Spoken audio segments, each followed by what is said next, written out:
And we are back for another season, baby. Another Drinkalong. Dano here in Korea. What is going on, guys? Now, I've been waiting to bust this out, Brian. So I'm going to take a sec, run to the fridge, but I threw a frosty mug in the fridge, so I'm doing it proper tonight. So give me a sec here. Da-da-da-da-da. Just great to be back, everybody, watching proper football, watching the Thames. Just unbelievable. Just so happy to have football back, proper football. Oh, yes. Check that out. There's the trophy. Brooklyn Lager, tall boys. Tall boy, always a good winner. What percent's that, Dano? These things are 4,501 a pop, like $4, like $3.50, and they're selling 4 for $10, man. Can't beat it. Oh, look at the frosted glass, fantastic! I know, man. Brilliant. Anyway, so a new season, Brian. Got to be feeling confident after watching that snooze fest between Rangers and Rangers Light yesterday. Yeah, I didn't even know it was on. Not so much. I just don't even like to speak their name. I was watching it, and I didn't even know it was on either. What a snooze, man. Absolutely. I don't want to know anything about them. I couldn't care if they go under. I would laugh if they did. There's no need to have them. They don't even exist. They don't even exist, man. They just don't exist. They're gone. They're irrelevant, and I can't wait. I mean, Kiev hopefully will do the business on them, and then they'll just go bust again. So, yeah, there's Christoph. Hail, Christoph. Hi, Christoph. Mon ami, Christoph. What is going on? 420 somewhere. Gotta love this comment. Love the start time, Gav. Always 420 somewhere, bro. God bless. God bless 420 somewhere. Yo, what are you guys thinking about the score today? What do you think about the starting lineup? Give us your feedback. Hit the subscribe button if you haven't already. Brian, let's start with what do you think about the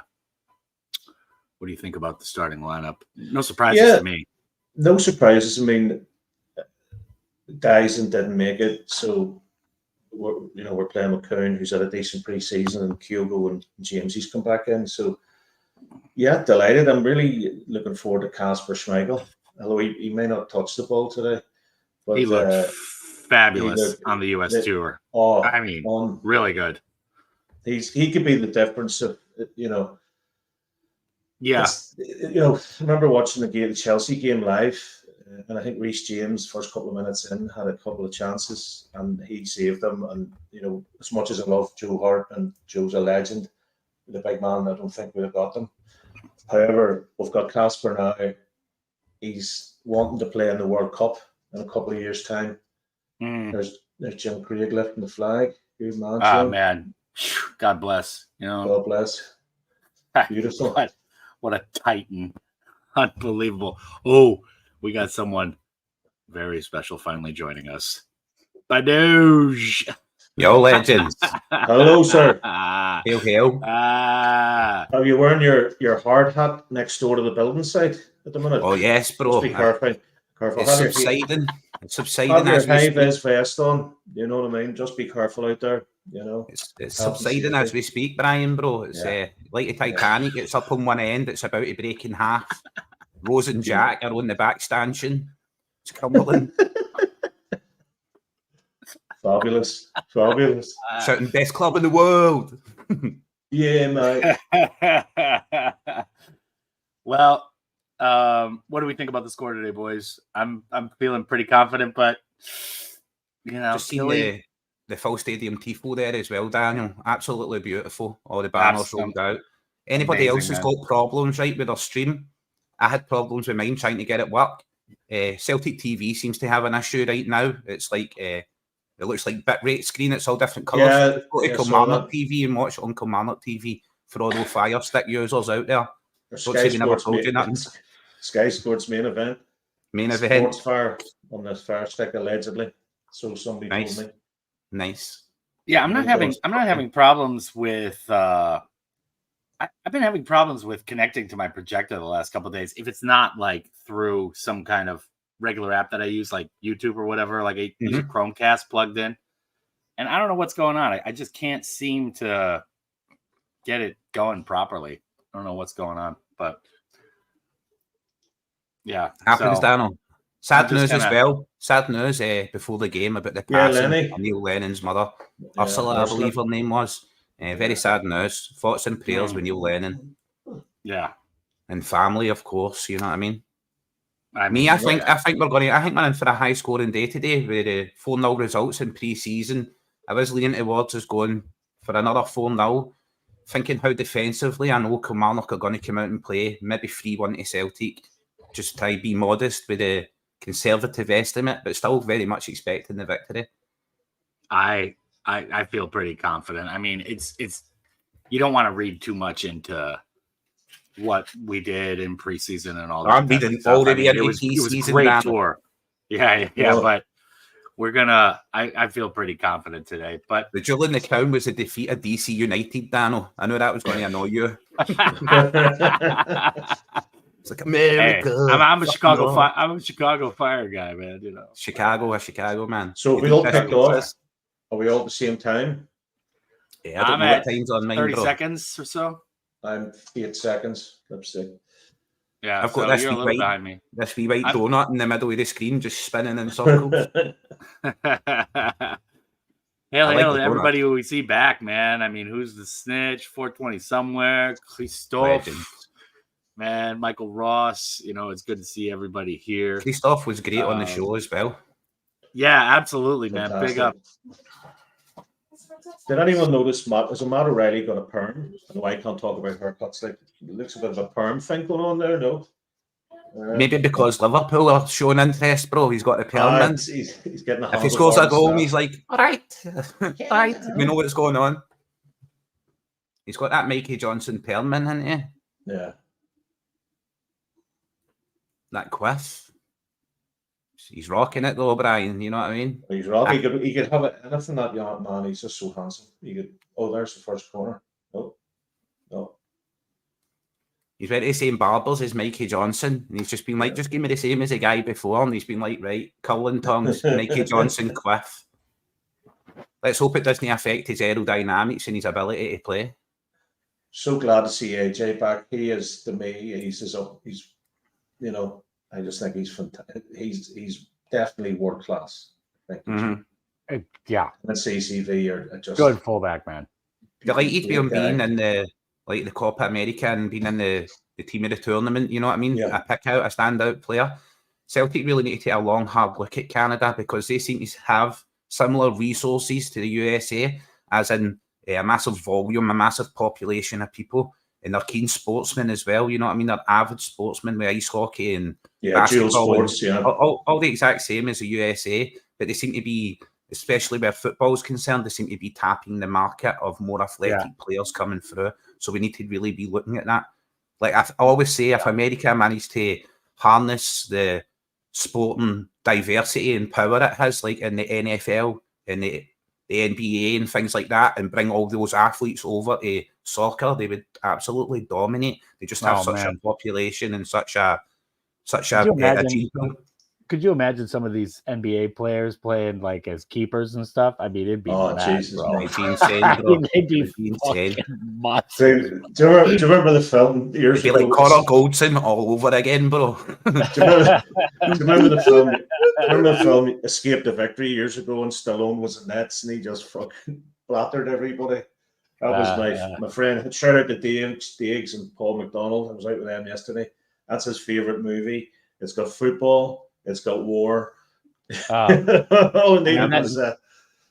But the game here, look, we seem to be like, as I says, Kilmarnock very much entrenched on the edge of their area. We knew we were going to encounter this low block. It's just like, how much have we trained to encounter this? How much have we developed new ways to carve open these defences? I'm sure the return of Rio Hatate and stuff like that are going to make a lot more forward passes.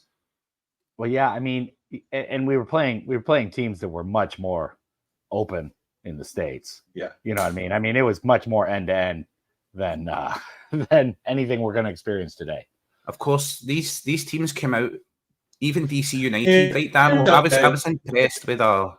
I was impressed with our press. See, with our high press and how they press Celtic. Yeah, especially in the early stages. I was like, right, they're a high pressing team, intense, physical.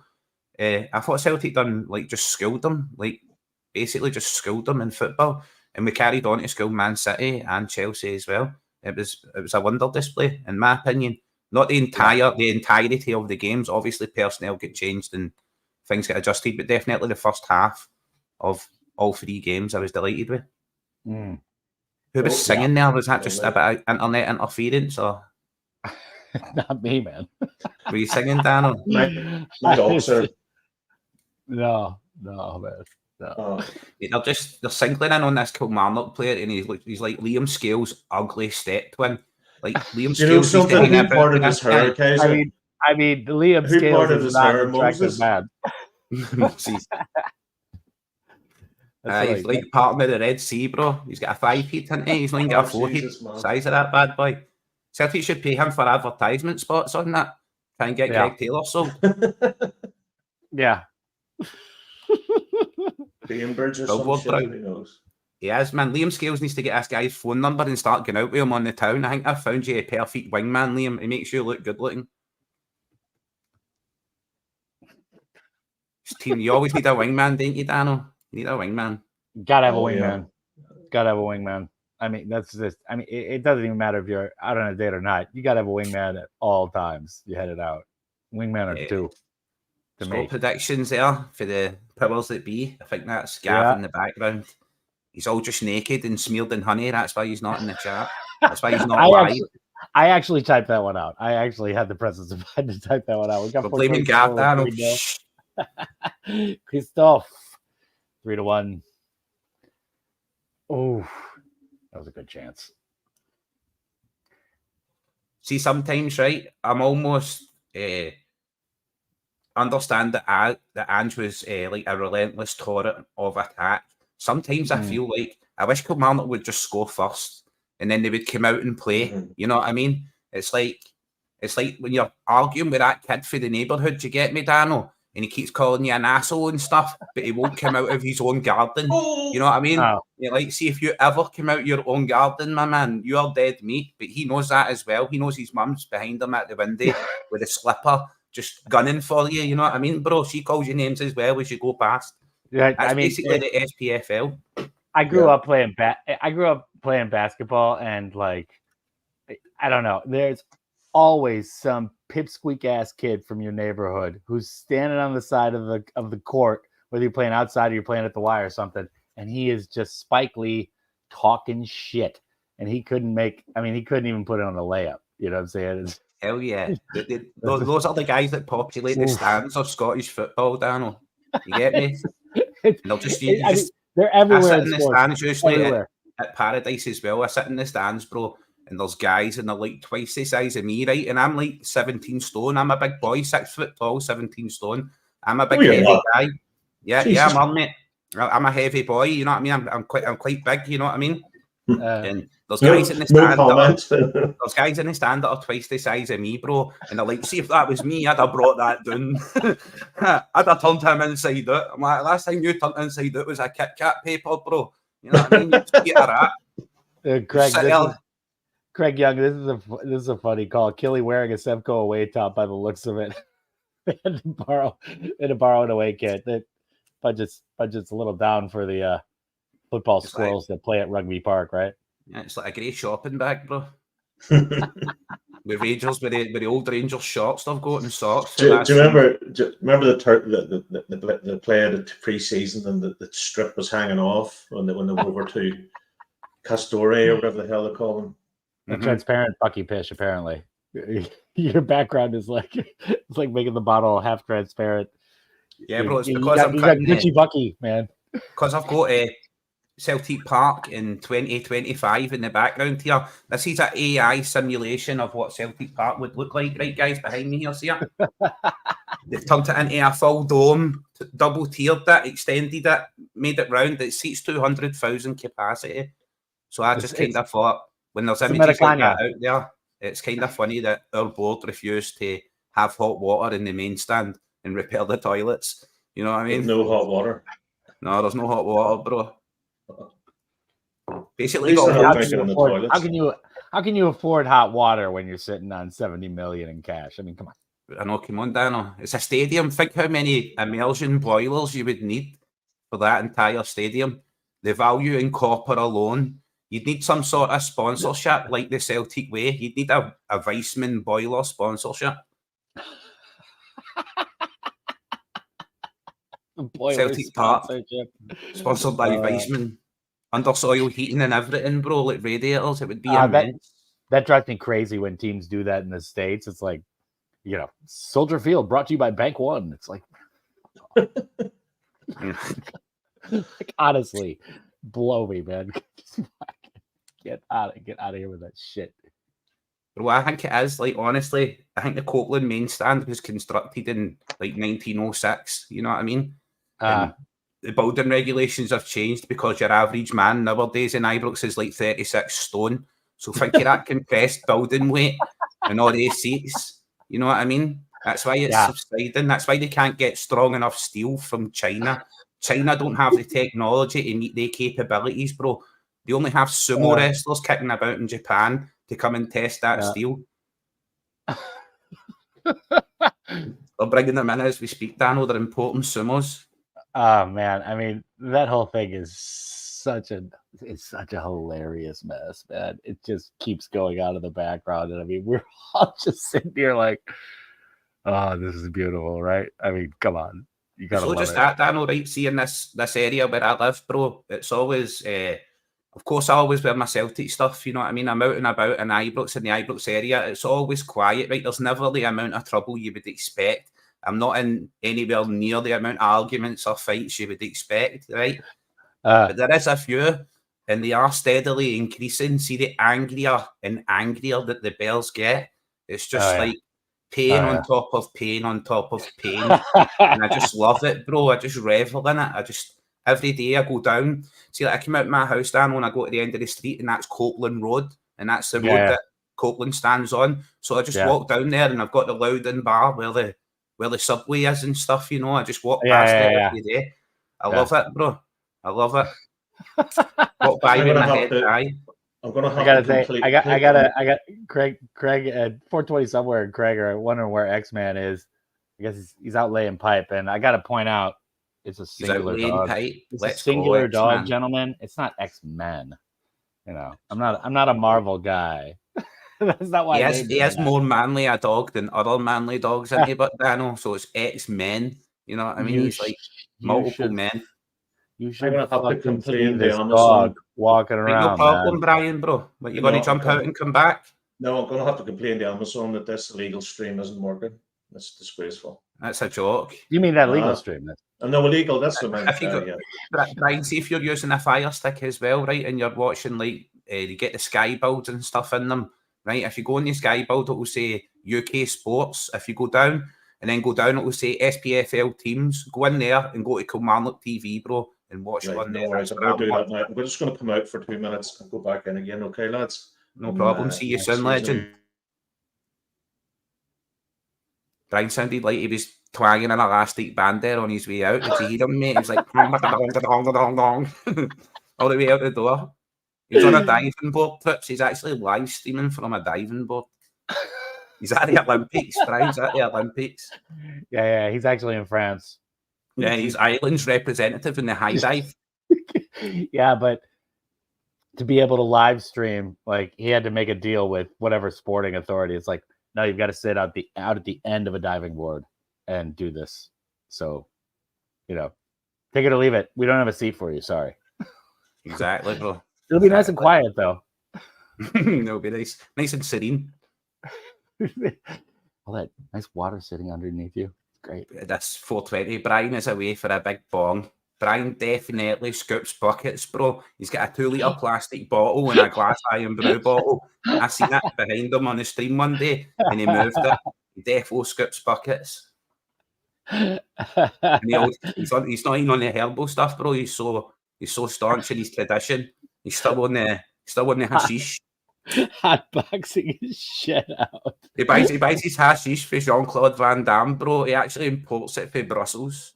I know for a fact he's got one of those old school. I mean, he's had it since the 90s, like a 6 foot graphics bong, bro. Like he's got the big clown sticker on it. It's all. It looks like Martin O'Neill, bro. It's a full size Martin O'Neill bong. It's got that wee bong on his head. He's also got the Fergus McCann one. He's like holding out a cap. You just put all your weed in his cap and then you burn it, bro. Smoke the back. He was able to buy it. He was able to buy it before Martin O'Neill sued the company and had him discontinued. He's like, yes, I got one. He's hot boxing his shed out. He's got the spats on, bro. He's got the 2 butter knives inside the cooker underneath the rings. Did you ever do that stuff, Daniel? You know I did. Hell yeah, bro. Or like you're doing. Well, I've got a friend, right? And when we put the 2 knives in the cooker, he fell asleep, bro, and he ended up with a knife-shaped set of eyebrows. He get branded a set of butter knife-shaped eyebrows. It was hilarious, bro. I mean, you knew you were hitting like rock bottom when you were smoking weed out of like a pipe that you just like kind of rolled up from foil, or you're smoking out of an apple. They're like, it's great, man. You get to eat it afterwards. It's like, man, we are poor. In Glasgow, it's a traditional can of Coke, Daniel, and you would drink the Coke and then put some holes, like squash the can a bit, put some holes in the can. Yeah. I stand corrected. That is rock bottom. That's when it's a Blue Ribbons can, bro, or a super lager. When it's a Terence super lager can, that's rock bottom, bro. That's rock bottom. That's the worst. That's the worst way to smoke weed ever. Woo! Man, after a super lager. We just came super, super close. Back. Yeah, bro, we are playing great football. Hatate is just a different kind of animal this year. Oh, yes. There it is. Oh. And Hatate scored. Beautiful. Hatate. O'Reilly. I don't know how Rio I don't know how teams leave him alone in that area. If Rio has the ball at the top of the box, it's almost guaranteed a goal. I mean, I don't know how you can just leave him out there, man. I mean, McGuinness must just be like fucking furious. I think the next best left-sided the next best left-sided midfielder we have is Greg Taylor, bro. Even though he plays left back. And Daniel, choo-choo! Even though he plays left back, bro, he inverts so often, comes into midfield. I think Greg Taylor would actually do a turn in midfield rather than a left back.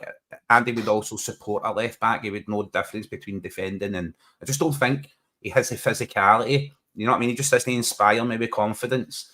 And of course, bro, the entire pre-season, I've just been dreaming of a time that someone teaches Liam Scales to run backwards and then jump.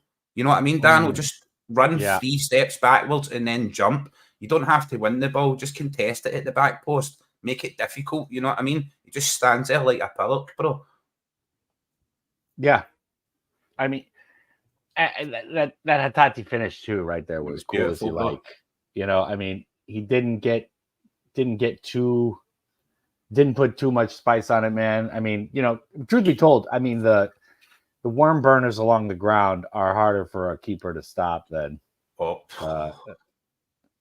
Sorry, Daniel. I was just seeing that through ball there from Hatate. I know that Hatate's trying to hit the winger running up. Oh, I know. Yeah, man. Great absolute class, bro. I have been saying, Daniel, I've watched a lot of. We've not been on, right? We've not been doing these. We've not getting involved in all the transfer debate. The debacle. I have watched a lot of people who I enjoy their podcasts and stuff go from knowing that Matt O'Reilly is in the region of 40 million to getting low ball bids and then turning around and saying, 23 million and Celtic would accept it. And I'm like, never in a million years. You know what I mean? You're never going to take that money from Matt O'Reilly, in my opinion. I'm so fucking glad the board are done with just dropping their panties for any fucking offer that comes in. And the Italian clubs are so goddamn cheap. Everybody knows it.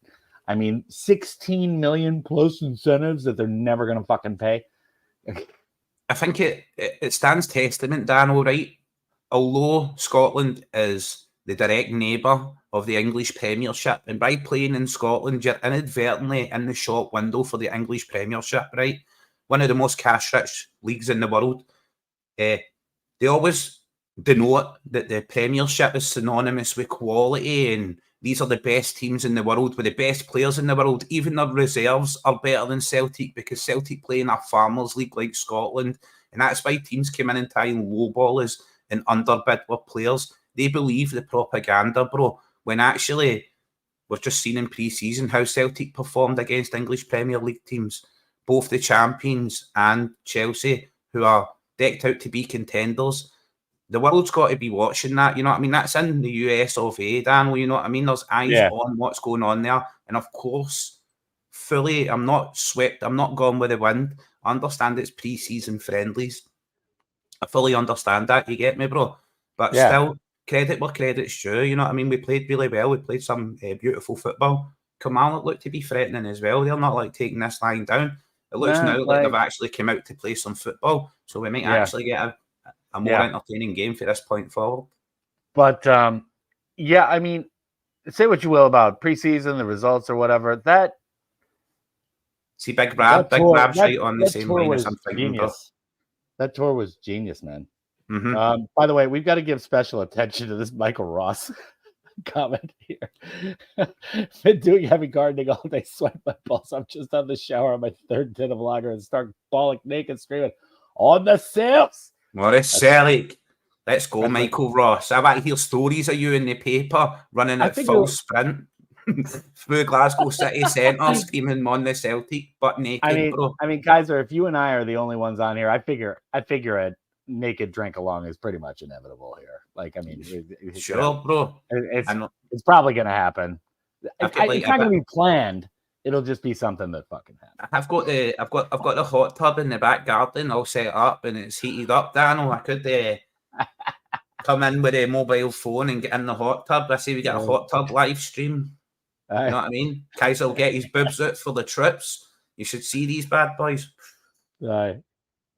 Yeah, I'm sure. Like Robert I gotta come to Glasgow, see him live, man. The full sticky Vicky show, bro. All right, I'm gonna grab another beer. Hell yeah! I'm sure I'll come back and we're gonna be hearing about, I don't know, ancient aliens or something. But I shall return. It happens, Daniel. It happens. You know what I mean? It's in the topic of conversation, especially when I'm talking to myself, like now, Daniel. You know what I mean? In chat, anything can be said. So it's just yours, chat. How are you all doing? It's been a while since I've seen any of your beautiful, beautiful faces. All of the most beautiful pieces, all the most beautiful people out there, as our boss Brendan says. Hope you have all been doing well. Having a beautiful summer holidays with your kids. I hope they've been running around screaming. Mine's have. Still not got this fucking man. Get my man Daniel back to save me. Got the frosty mug rotation here, baby. Let's go, Daniel. Look at that bad boy. I was getting lonely there, bro. I was running out of things to talk about. I mean, come on, Keith. You always got some shit to talk, man. Who's the snitch? Under Labour, you won't have a hot tub. Bro, I'll be in that hot tub in Labour. I'll be buffing in that bad boy, bro. Ain't nobody taking my hot tub away from me. Oh, it's gonna happen. Actually, if I come to Glasgow, like, which I'm planning on doing. But you're staying with me, Daniel. I've got a king size bed. We'll do my wife out. She can sleep downstairs, bro. You can sleep upstairs. We'll do a hot tub drink-along. Oh hell yeah! Not drinking the hot tub contents, of course, Daniel. You know. No. We'll see how the stream goes. Not recommended. I just think one thing that's clear and evident, right, for the pre-season, Daniel, is Kasper Schmeichel is an outstanding keeper. Absolutely electric shot stopper. I do think he's going to be absolutely bored out his face in Scotland. I think he's going to end up playing up at the halfway line, bro. You know what I mean? Yeah, I mean, he's a magnificent keeper, man. I mean, and Denmark is a no joke national team. I mean, he's been their captain for a long time. I mean, the guy is, and you know, we love Joe Hart. All right, of course, bro. Love no disrespect intended. Joe is mega gaff prone. I mean, he'll have some howly ass moments, man. Oh, beautiful. I think. Sorry, I think he's definitely an upgrade, man. Mm-hmm. We love Joe, but Casper is a coup, man. I mean, even the Korean kids I talk to, like the big football fans and stuff that I teach, and like some of the adults, I'm like, dude, Celtic just signed Casper Schmeichel. They're like, what? Mm-hmm. Like, I think to put it in context, you get me, Daniel. I think goalkeeping wise, as in shot stopping ability and just the confidence that he inspires with his ability to stop a shot and face it down, Casper Schmeichel is an upgrade on Joe Hart. When we're talking about no doubt how it works out long term compared to what Joe Hart done long term, because I'm in no doubt, right, Daniel? I'm in no doubt. See, when we were faltering in December and stuff, and Joe Hart announced his retirement, I have absolutely no doubt that affected the squad. Welcome back, Brian, bro. Yeah, thank you. Who scored? Tati. Oh, fantastic. Daniel, rhyme it out what happened to you. Give him the rundown on the goal, Daniel.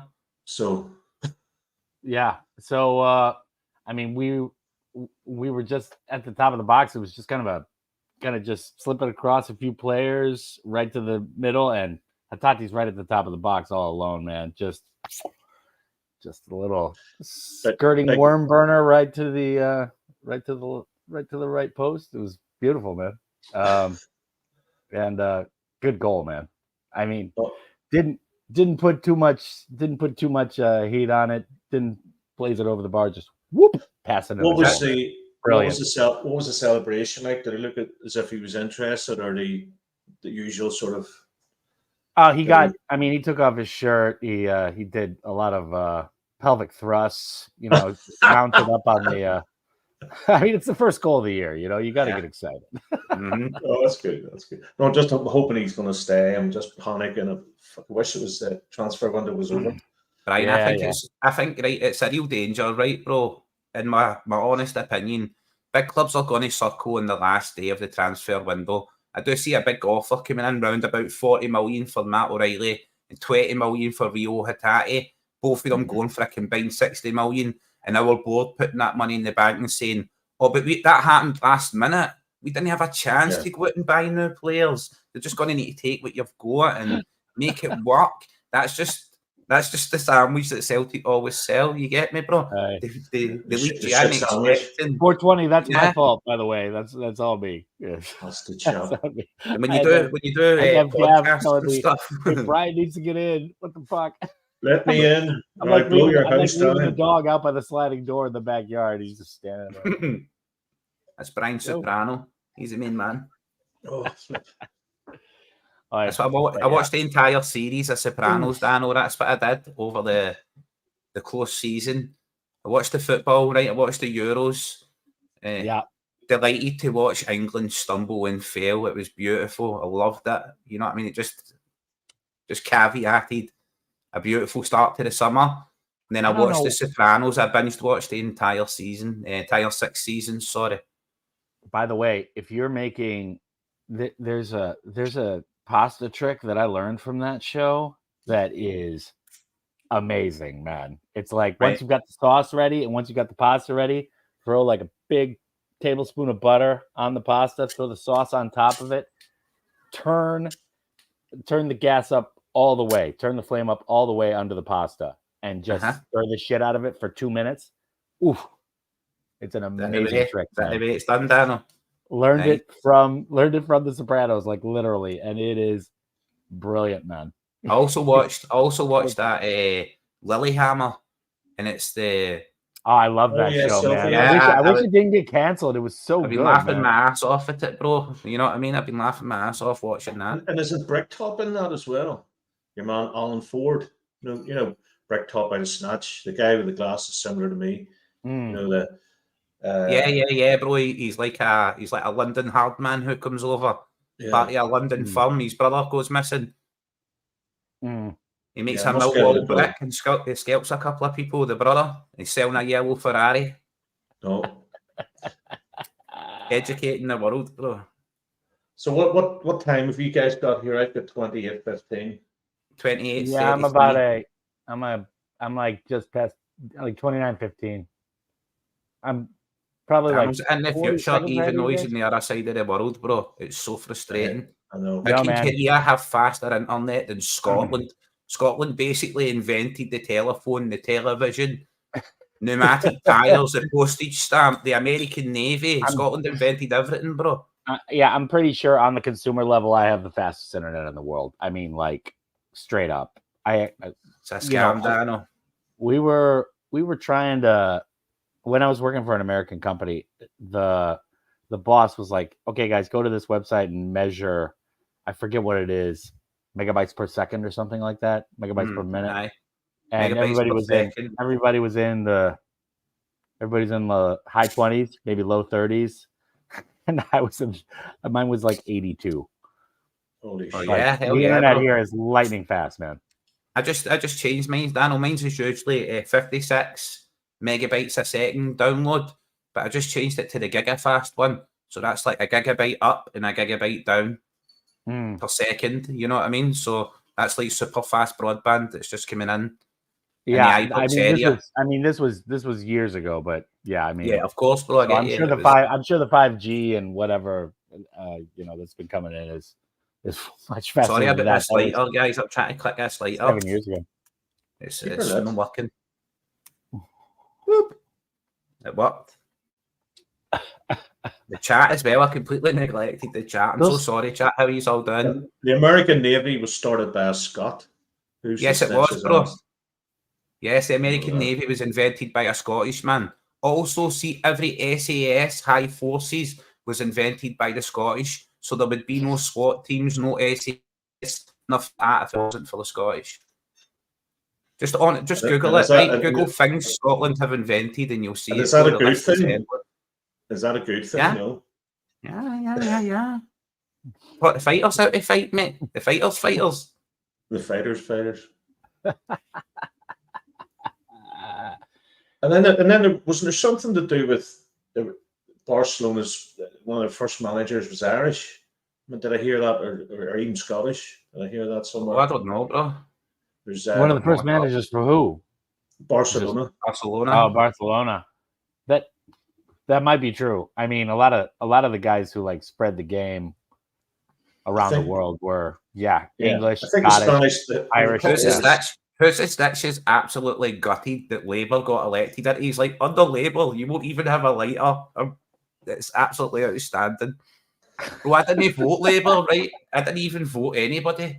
I just don't bother about it. I think to myself, there's multinational corporations with billions upon billions of pounds invested in our economy, and if they chose to leave, then our government would basically jump through any loop that they demand. It's a shadow puppetry. It's a show where the common man thinks he's got a say to make a change. Really, these people can't even make a change, even if he is the Prime Minister or whatever he is, the First Minister. He can't make a change because he's subject to the demands of multinational corporations. The corporate machine rules the world. Yeah. Just listen to a Pink Floyd album, bro, and chillax. Yeah. Put another brick in the wall on, bro, and chill. Dark Side of the Moon. Welcome to the machine. Mm-hmm. Yeah. Well, I mean, I'll just keep the refillable lighters. I don't give a fuck, man. I'll just keep buying Zippos. But I'm not gonna be living under labor, so gives a shit. But Trump will be back, so that'll be great. That'll be fun. That's gonna be amazing. What is your opinion on Donald Trump? That's a controversial one.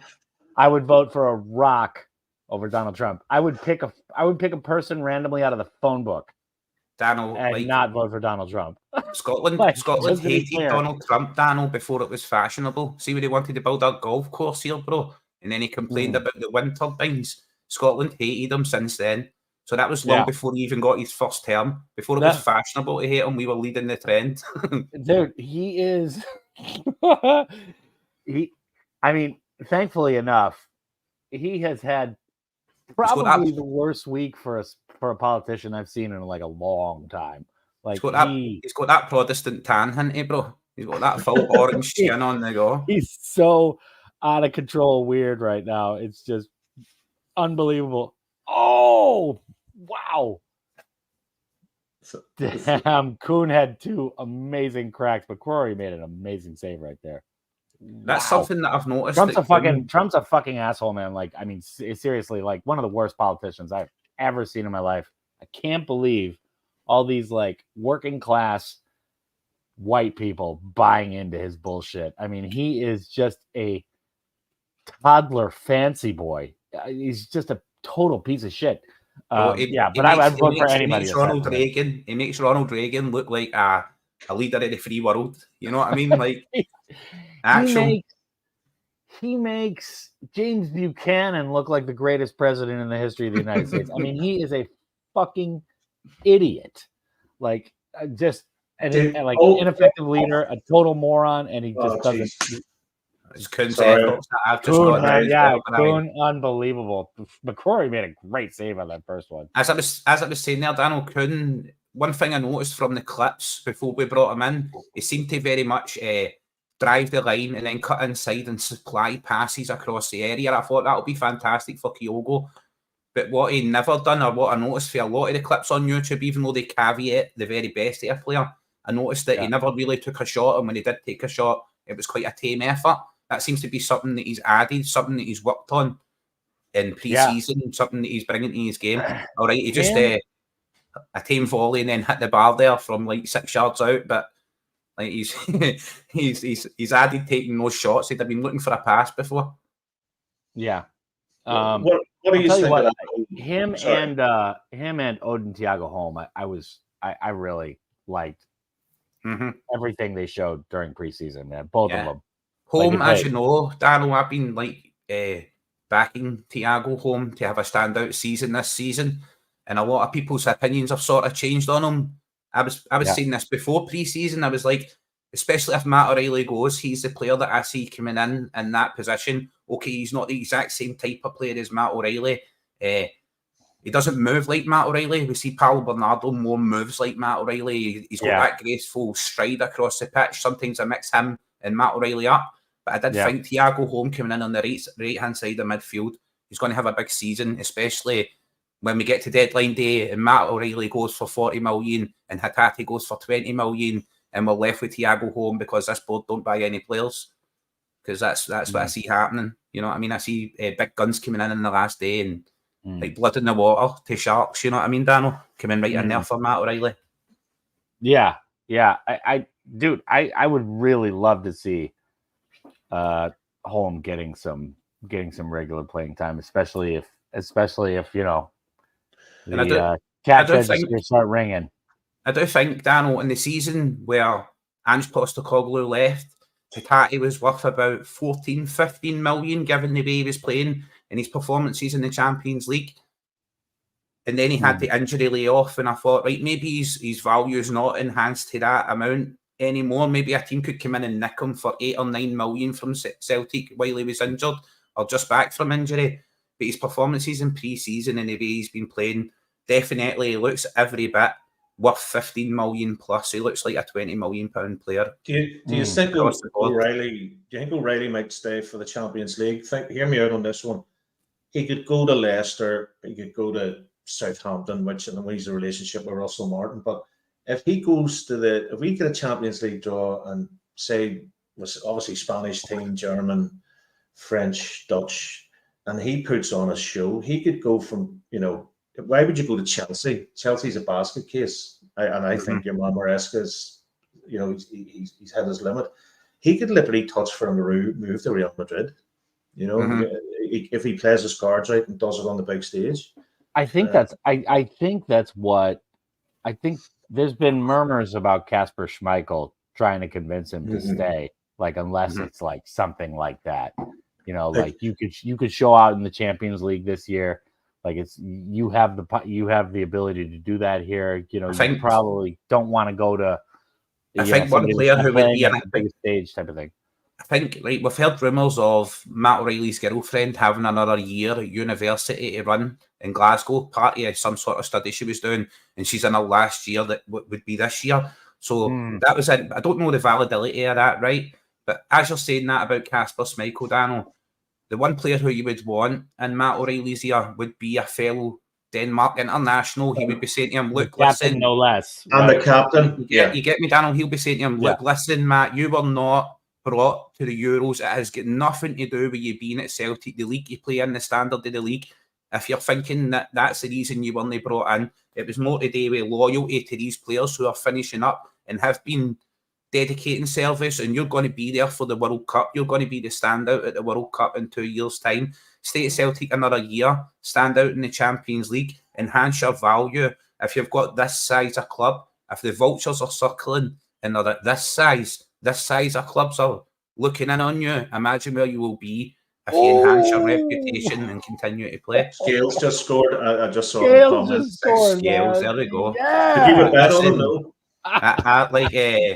I support Liam Scales all the way, Brian. You know that as well. Oh, no, I'm big on Liam, man. I think Rodgers is seeing something real with Liam, man. Like, yeah. I just think just for just more to silence the crowd. You get me, Daniel? More than I have lack of faith in Liam Scales, right? It's to be undetermined how high Liam Scales' ceiling is. He played in the Champions League and got a Man of the Match award while playing in the Champions League last season. Yeah. You know what I mean? His ceiling is so high. And okay, there is flaws in his game and deficiencies. I think going and signing a left centre back who directly competes with him, maybe a bit better than him, a bit older and a bit more experienced. You know what I mean, Daniel? To bring those parts of his game on. Kaiser, how many corners under previous managers did we not get anything out of? We're starting to score from corners again. It's brilliant. Exactly, bro. It's another angle. That was a beautiful header. Off balance as well, bro. As far as Scales goes, Rodgers sees something in him, and I obviously don't know as much about developing young players and football as Brendan Rodgers. I'm going to defer to him. So that's the end of the game. So if he keeps starting him and he thinks he sees something, the other thing is Scales can play left back, so he does give you a little bit of flexibility that nobody really appreciates here. I think that Liam Scales has the height and the physicality of the kind of left back that I'm looking for Celtic to bring in, Daniel. He doesn't have the pace and the defensive know-how for left back. He's more overlapping left back. He likes to get down the line and cross the ball in. You know what I mean? And sometimes he can take a set piece, Kaiser. He can take a set piece for Shamrock Rovers. He scored a wonder goal. Ross. You know, I don't want to get your red panties on. Naked, Michael. Come on. What is red panties? He's got his red panties on. Say, Conor McGregor, go home. Tell your wife. Get the red panties on. You made it. All right, gents. I'm gonna grab another brew. Give me a second. Yes, I know. You don't need to announce every time you go for a beer, bro. You take your time. You go get a beer. No, I'd rather Scales than Scott McKenna. You know, let's talk about all he's just said. I think Scott McKenna's rubbish.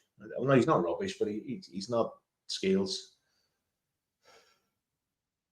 Oh, McKenna, you mean, bro? I think McKenna being there, as I just said there, Brian, you get me, coming in as a free transfer, slightly older, maybe slightly more experienced playing in that position, directly competing with Liam Scales.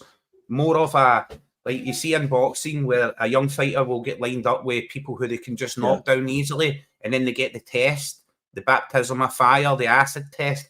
McKenna coming in and competing for the position with Liam Scales across a season. I would go for that, you know what I mean, bro? Especially when it's a free transfer. How can you grumble about something for nothing? You know what I mean? Have you heard anything about? I think Navratsky's injured, and then there's talk Lagerbielke is going to go to an Italian team, or so. He was on his way. He was on his way to an Italian team, wasn't he? And his transfer, his loan spell was cancelled at the airport because of CCV injury. That's right. It's just things like that, Brian, that I'm not going to forget about last season. Like how much we suffered with injuries, how shallow the actual squad pool looked, and we've not added to it really, have we? We've kind of like trimmed away. Yeah, I think Brendan. You know, there's a lot of people sort of that were hanging around, and he just wanted to get them out of the building, and unfortunately, Rocco Vada's gone, isn't he? Is he just free transfer? I think we got a development fee for Rocco Vata, bro. I think he went down south, didn't he? Wigan or something like that. Sorry to show my lack of interest in the pre-season. You get me, Brian? That's what I was saying. Like all the transfers and stuff. I just stayed right out here. I think I watched one Axum podcast, bro, where they said Vata had left the club, and I says in the actual live chat, I said, "Thank fuck for that, because I don't get to listen to yous talking anymore about Vata or his dad. Like, nothing personally against the player or his father, but the amount that the Axum podcast spoke about him, I was just like, thank fuck that cunt's gone." Yeah. And then they're like, then Celtic just signed this other young player, and he signed an extended deal. Tully, is it? Tully, and then like, of course they've got links with his father, and I'm like, Jesus, they've got a replacement already. You know what I mean? No offense, no offense. You get me? I'm not trying to be offensive. I'm just like, in the comedy of the, oh, we've got the inside track. We talk to that person's father. You know what I mean? We're in the know. Oh no, I didn't look at any Celtic podcast bar our own for that reason. It's the same. We're talking back years ago, Kaiser, Ruben Sosa's signing. No chance until it's done. It's done. You know, pick a quick Casper Schmeichel get in the building where he's away in the Euros. One thing I always remember is like Celtic brought in on trial famous Brazilian. You remember, bro? And I didn't even know that. I didn't even know that had happened at the club. I didn't even know that had went down at the time. And certainly when I did hear about it through the tabloids back in the day, because that's the only place we got one news from, other than Word in the Street and the tabloids and teletext, bro. You know what I mean? We all use teletext as well. 319 or something, wasn't it? Page 3. Exactly, bro. And I was always like, so clued in to exactly how clueless I was about the inner workings of Celtic and the transfers and what was going on there and who we could and couldn't get. That I still think it's the same to this day. I still think like the first things we should have put in place is like the head of recruitment and the head of scouting and that we should have went right out there and look for movers and shakers in those industries, right? You know what I mean? And maybe that's exactly what we are doing, and we can't just bring them in exactly straight away. I mean, sometimes you've got to wait for quality. Good things come to those who wait, as the famous Guinness advert says, you know what I mean, bro? So, like, maybe we're waiting for it, and Brendan's seems to be taking the reins and demanding what players of quality, and maybe it's just a very slow process because we don't have those people with the inside track, you know what I mean, with negotiations. So, as much as I'm disappointed with the transfer window so far, right, I'm, like, disappointed in it. The amount of money that Celtic have in the bank in that, I'm disappointed in it. But I can still look at it from an objective point of view and go, okay, we have this European experience. We're going to be in Europe until after Christmas. We have all these games on the horizon. It's like an untested market. It's unfounded. We've not played there before in this format. Are we going to go and spend all our money right now and try and go and chase this? Is it the perfect time? Or is it next season when we don't have automatic qualification and we really need to invest and we really need to fight our way through? Now, if I don't see like ball deep investment, you get me, Brian, in this transfer window, I will be gutted, right? But I'll take it on the chin. And like my dad always says, when you're handed a shite sandwich, it's best not to nibble on the edges, take big wet bites, bite right into that bad boy, chew it up and just get it ate. Because that's the only way it's going to get off your plate. Move on to the next thing. And then the thing is, you could bring 2 or 3 Argentinians or Spanish or whatever, and then they get injured. They're away in fucking Kilmarnock on the plastic. There's no plastic pitches anymore. Or Kilmarnock still got the plastic pitches. Yeah, Kilmarnock's got the fucking plastic. So Dundee's come up, Dundee United's come up. They have a decent pitch. So there's only the one plastic pitch. Good to see the back of Livingston. You know, that was just brutal. Brian, all you have to do is Google, bro. See if you go on Google and type in, just do a Google search and type in the effects of artificial surface on football players, right? It's a study done in the USA. It was actually based on players for the NFL when the NFL started bringing in artificial training surfaces. And they concluded that the players suffered 60% more non-contact, that's no contact from another player, knee injury and ankle injury. That's for your feet getting stuck in the surface, having too much grip. It doesn't give like soil and grass. It doesn't quite have it's not the same as sand. Like sand, you slip in and like it's very forgiving, but soil's like that balance between sand and concrete. But that artificial surface is just too tight. So players get a lot of knee injuries for impact running, hip, knee, and ankle injuries through non-contact for another head player. Injuries too. Head injuries are brutal on AstroTurf, man. The 70s and 80s, those guys, I don't even know how they survived. Yeah, especially in American football, they just got pounded, maybe you go up for the high ball when you get brought down onto that. You understand, like below. Dude, that's my entire childhood, man. There were so many teams playing on AstroTurf, artificial pitches. It was just ridiculous, and especially in American football, man, it was brutal. Like shoulder separations, knee injuries, and concussions back in the day. They didn't really do anything about it, but these players coming up now, they have dementia by the time they're 47 or something, 52. I mean, it was bad, dude. And every team played on the shit. This is It's even when I'm playing football in the park. Yeah, Red Ash. She's a Brian. That's what I grew up playing on. Red Ash. Yeah, we had the fucking. It's like granulated stone, Dano. You get me? Stone, and it's red.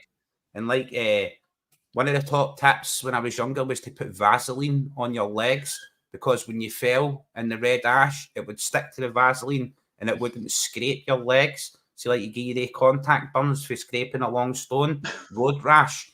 You know what I mean? So like, I did used to get Vaseline on the ball when I would bring the ball down with my knee. You get me, Dano? And then it would just sticking on it. Red ash up to the ball. Beautiful. And the mitre mold master, Dano. Jesus. A fully polarized ball from beyond already, like a basketball, bro. The back of the thigh. The back of the thigh. The Scottish winters, bro. That was like, and then worse than that, Dano, right? Just after the mitre, it was like a molded, the mitre mold master, it was called. It was like a molded ball, right, bro? Like a basketball. After that, they brought in the leather ones, and the patches used to rip. And then the inside of the patches was like a woven material, and that would fill up with water, bro. Someone would cross the ball and they'd go up for a header, and it was like heading a bag of cement, bro.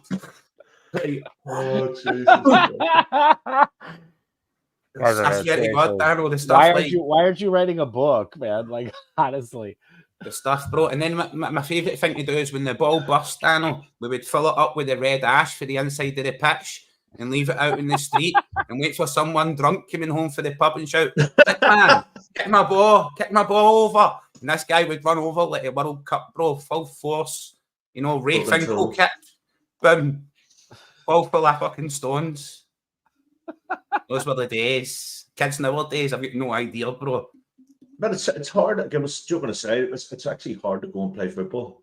Now in Turn Away Ireland, I mean, we would have been playing in the street all the time, and there's a lot more cars on the road, and even if we would have broke into schools, we would have, myself and Gav, we would have school up the road. It's kind of crazy. It is kind of crazy though. Like when we were kids, right? Like Mom would just be like, would have something to do in the house, right? She didn't want us buzzing around. Either she's doing something if she was around. So it's like, I got to clean up, go outside. Like parents never do that nowadays. Man. I mean, it's just go outside. Just get the fuck out of the house. Like parents are like putting like tracking devices on their kids now, man. It's like, hell yeah, bro. So intense. See, even here, where I live, Dano, right? Lots of the neighbours have got kids and stuff, and when I moved in here, I let my kids out to play in the street. So all the kids came out to play in the street, but it's like it's a dead end street. It's not a lot of traffic at all. You get me, bro? It's very quiet, like suburban area. So all the kids are on the street, and when people would come down and visit me, they would say, "I've not seen kids playing outside in the street in years." You know what I mean? Since the 1990s, I've not seen kids out playing out in the street because it's so unsafe. You know what I mean, bro? It's so unsafe. Everybody's living in a climate of fear. There's a paedophile peering out of every window, kicking round the blinds. You know what I mean? No, There are just, I abductors. mean, There's just so many things to keep you fearful of, so you don't let your children experience life and yeah, get outside and actual play. Pick up a snail or two, eat a worm. You know what I mean? It's not going to kill you. We evolved in dinosaur poop as cavemen. That's the reason we survive on this planet. You've got an immune system. What's that? I just think kids and just like life in general, man, have become too precious, man. It's a massive investment now to have kids, man. I mean, compared to 50, 60 years ago, it's like night and day, man. So I'm starting. You're spending that much money on a kid. Yeah. Goddamn right, you're not letting them outside. I mean, Bro, it's just I've got 4 life, kids. man. You get me, Daniel? Money is crazy. I've got 4 kids, and I fully let them, if they go on the internet, right, they've got social media, they've got internet, they've got that full social media presence, and let's just talk about it now. My oldest daughter is actually coming up for 21 years old this year, so I've got the full, everything that goes with having a 21-year-old daughter. She's just moved away from home and stuff like that, so I'm worried about her being out of home, and I've also got my younger kids who are still going to school in high school. I let them go out in the street and play. I very much wanted them to experience life the way I experienced it. You know what I mean? Making a crossbow out of 2 pieces of wood and elastic bands on 2 nails and firing pegs at the neighbour and playing cops and robbers and cowboys and Indians and man, Kirby and Moshe and having fun, you know what I mean, out in the street. That's where you learn your lessons. That's where you learn to socialise, right, Daniel? When you go into a social situation, that's where you learn the social structure. It's by playing with your friends in the street. Me and my friends used to have like BB gun fights, man. Little kitty guns. You know, did any of you buy? You'd be like picking it out of your skin. I mean, you know. Kyogo. Sorry, I just mentioned the actual game, but we've been talking a holy bejesus shite for about 20 minutes, right? Full half-time show. Yeah. We're almost back into the game. I'm seeing chances here that I never even seen during the coverage. I'm blaming it on the fire stick. It was loaded. Do you remember Black Widow Caddy? Yeah, bro. I had a Black Widow. A Black Widow and the thing going under your arm. And I went back. And I think I got it for $5. And there was a shop in Belfast called Braddles. And it was one of these, I guess, is in the height of troubles. You could buy stuff. And I go, oh, yeah, what are you using it for, son?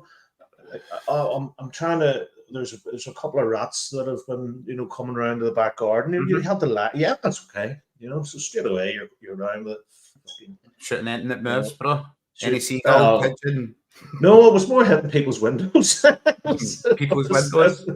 Yeah, and it was good. We had a place in Glasgow, Brian. It was called Victor Morris, and it done like air rifles, airsoft guns, like the 2.2 air rifle and things like that. Yeah. Could get a 4.4 and stuff back in the day, but that was a time before there was a young boy being carried on his dad's shoulders, and some youngsters shot him with an air rifle, and it hit the kid in the eye, and I think the kid actually passed away. So that was like a big movement to bring in regulations on like 2.2 air rifles and airsoft guns and stuff in public here in Scotland, anyway, bro. Yeah, well, you did just go into Glasgow City Centre and you go to a shop called Victor Morris, and they sold like musical instruments and amps and stuff. And BB guns, air guns, dart guns, crossbows, you name it, bro. You could buy, basically, if it wasn't a pistol, like a caliber of firearm, then you could buy it. You know what I mean? Medieval weapons, maces. You know what I mean? I see people running around the street with a mace, mate, one of those sticks with a chain and then a spiky ball. Like, I seen people running around the street with them with knives, bro. This is like not that long ago. I don't know what age you are, Kaiser, but I'm 53, and there was a stage probably in the mid-80s where Bruce Lee and all the rest of it was. People were getting into kung fu, and I remember in school, myself, Gal went to, and St. Max boys were coming in with ninja stars. Yeah, like those fucking things, and then it evolved. The chicken sticks, and then it escalated the like razor blades, and then that was just that's enough of that shit. But I had the misfortune or the fortune of growing up in the Wine Alley, which is a very rough part of Glasgow, right? But like I was educated from a young age about like gangs of people who had caps and they had razor blade in the front of the cap, and they'd take the cap off and strike you in the face with it and things like that. And then, yes, bro, I'm 41 year old, right, Brian? I was born in 1982, so I deeply remember the 80s, mate. I loved it, you know what I mean? I'm an 80s child. And the era of Bruce Lee, Jean-Claude Van Damme, Bloodsport and all that started coming out. That was amazing, you know what I mean? And yeah, everybody who was anybody, bro, was either about the street doing wrestling moves, dancing like Michael Jackson, or thinking they were Jean-Claude Van Damme. People were trying to do the splits or Bruce Lee.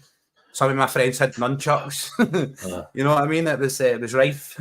There was, I know, the wrestling moves. So that somebody would, when we were growing up around me and Gav, you know, so there was always somebody who had called a free house or an empty, and the boys would have been. You'd be sitting and boozing all around to play Sega or whatever. How many times have you powerbombed Gav, Brian? Like no, the top rope. We'll be jumping off somebody's settee, trying to do the Irish whip into the turnbuckle and all, you know, doing slam and stuff. You know, crazy. Well, things kids don't do nowadays. No, you know what I mean? No. Unless they're doing it on the PC in a virtual space. Did you ever do jumping in the? It used to be these houses. We used to call it the Donkey Derby, and they used to have these wee mini hedges. And we're all pissed up at Cave Hill, and we would be coming down the Cave Hill to go home, and we'd have races. So like, there's maybe 6 houses, and you're just running past, jumping over one hedge, and all the rest. And then obviously you trip somebody up, and then somebody rings a fucking doorbell, and it's so stupid, innocent stuff, you know. We used to play like, say it was just 4 years. We would have one goalkeeper. You get me, bro? 7 in, 7 by. So if we hit 7 shots and they went past the post or over the bar. Right, well, bar height saved. So bar height saved, but if they went past the post, if you hit 7 shots wide, then you were the next goalkeeper. If the goalkeeper caught the ball in his hands, you were the next. You swapped places with him, right? So it was like you had to keep the ball up and score on the volley, like volley and headers. Yeah, mate, like headers and kicks, like volleys and headers, right? And if you scored 7 goals out of the goalkeeper had to go and knock on someone's door and ask for a piece and jam. Or they had to stand facing the wall and pull their trousers down and let everyone hit a full force shot at their arse. We call that red arse. Red arse. And then at the front of tenement closes, Daniel, you might know what a close is as well. It's like a group of houses inside a main foyer entrance, right? Yeah. On the exterior of the close, it used to have little light bulbs that when a pensioner fell inside the toilet, they would pull a cord and it would alert. It would light up outside and it would let their nurse know, like, oh, when they turn up to the address, the pensioner's fallen. We need to get in there and help Mrs. Wilson. So we smashed the light off, bro. And it was my friend's house. There was no pensioner in the house right before anybody panics. No pensioners were harmed in this process. Only teenage children. So we smashed the light bulb off the outside of the close. And when the wires we had sticking out of the metal conduit, the retainer, you get me, Daniel? And we used to, if you scored 7 goals out of the goalkeeper, you had to climb on top of the fence and touch the wire. We called that game Shocker as well. You had to climb up there and get an electric shock for the wires. It was the best fun ever. The most intense games a 7 in 7 by you have ever seen, because no one wanted 230 volts of an electric shock. We had a similar game, but it was something along the lines of red arse, but it was kind of not like volley and headers. But the name of the game is, if you didn't save the ball, if you're the goalkeeper, you had maybe 7 guys, and you literally they were just kicking the ball at you like jackass style. I mean, it was called, I don't know why it was called this, but it was called Eagle Frenzy. It's just stupid. But if you saved the ball, then you got out.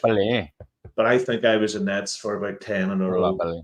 And just a pair of shorts on. I got the miter ball hit me in the face, arms, legs, whatever.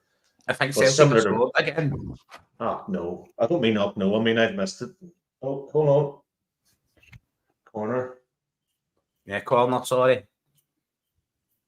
It's easy to be confused. Red arse, dude. That sounds just so fun. I lost my own train of thought telling you about the misspent childhood of the Kaiser. Oh, 1 second, gentlemen. I'll have to. Ace of spades. I'll take that card, bro. It's a dead man's hand. Love it.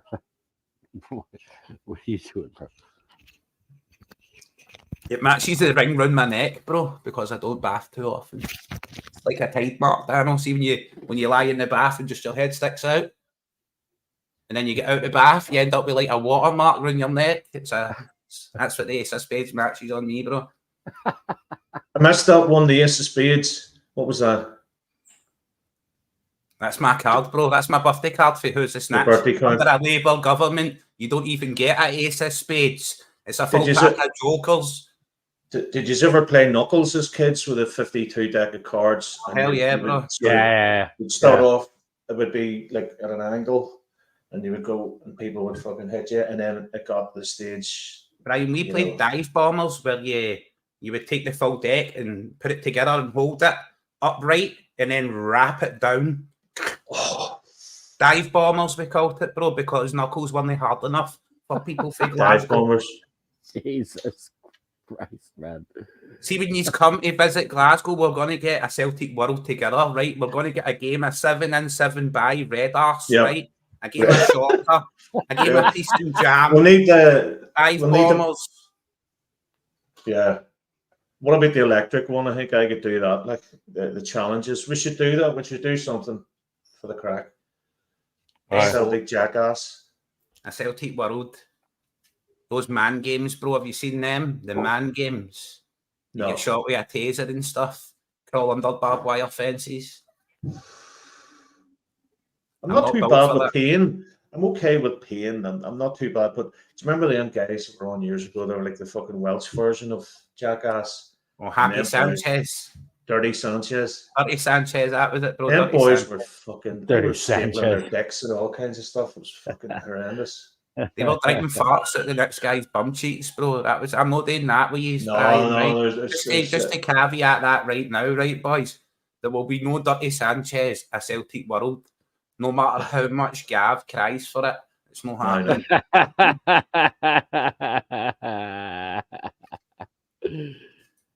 Gav's mailed me like 9 times, guys, that he hates you.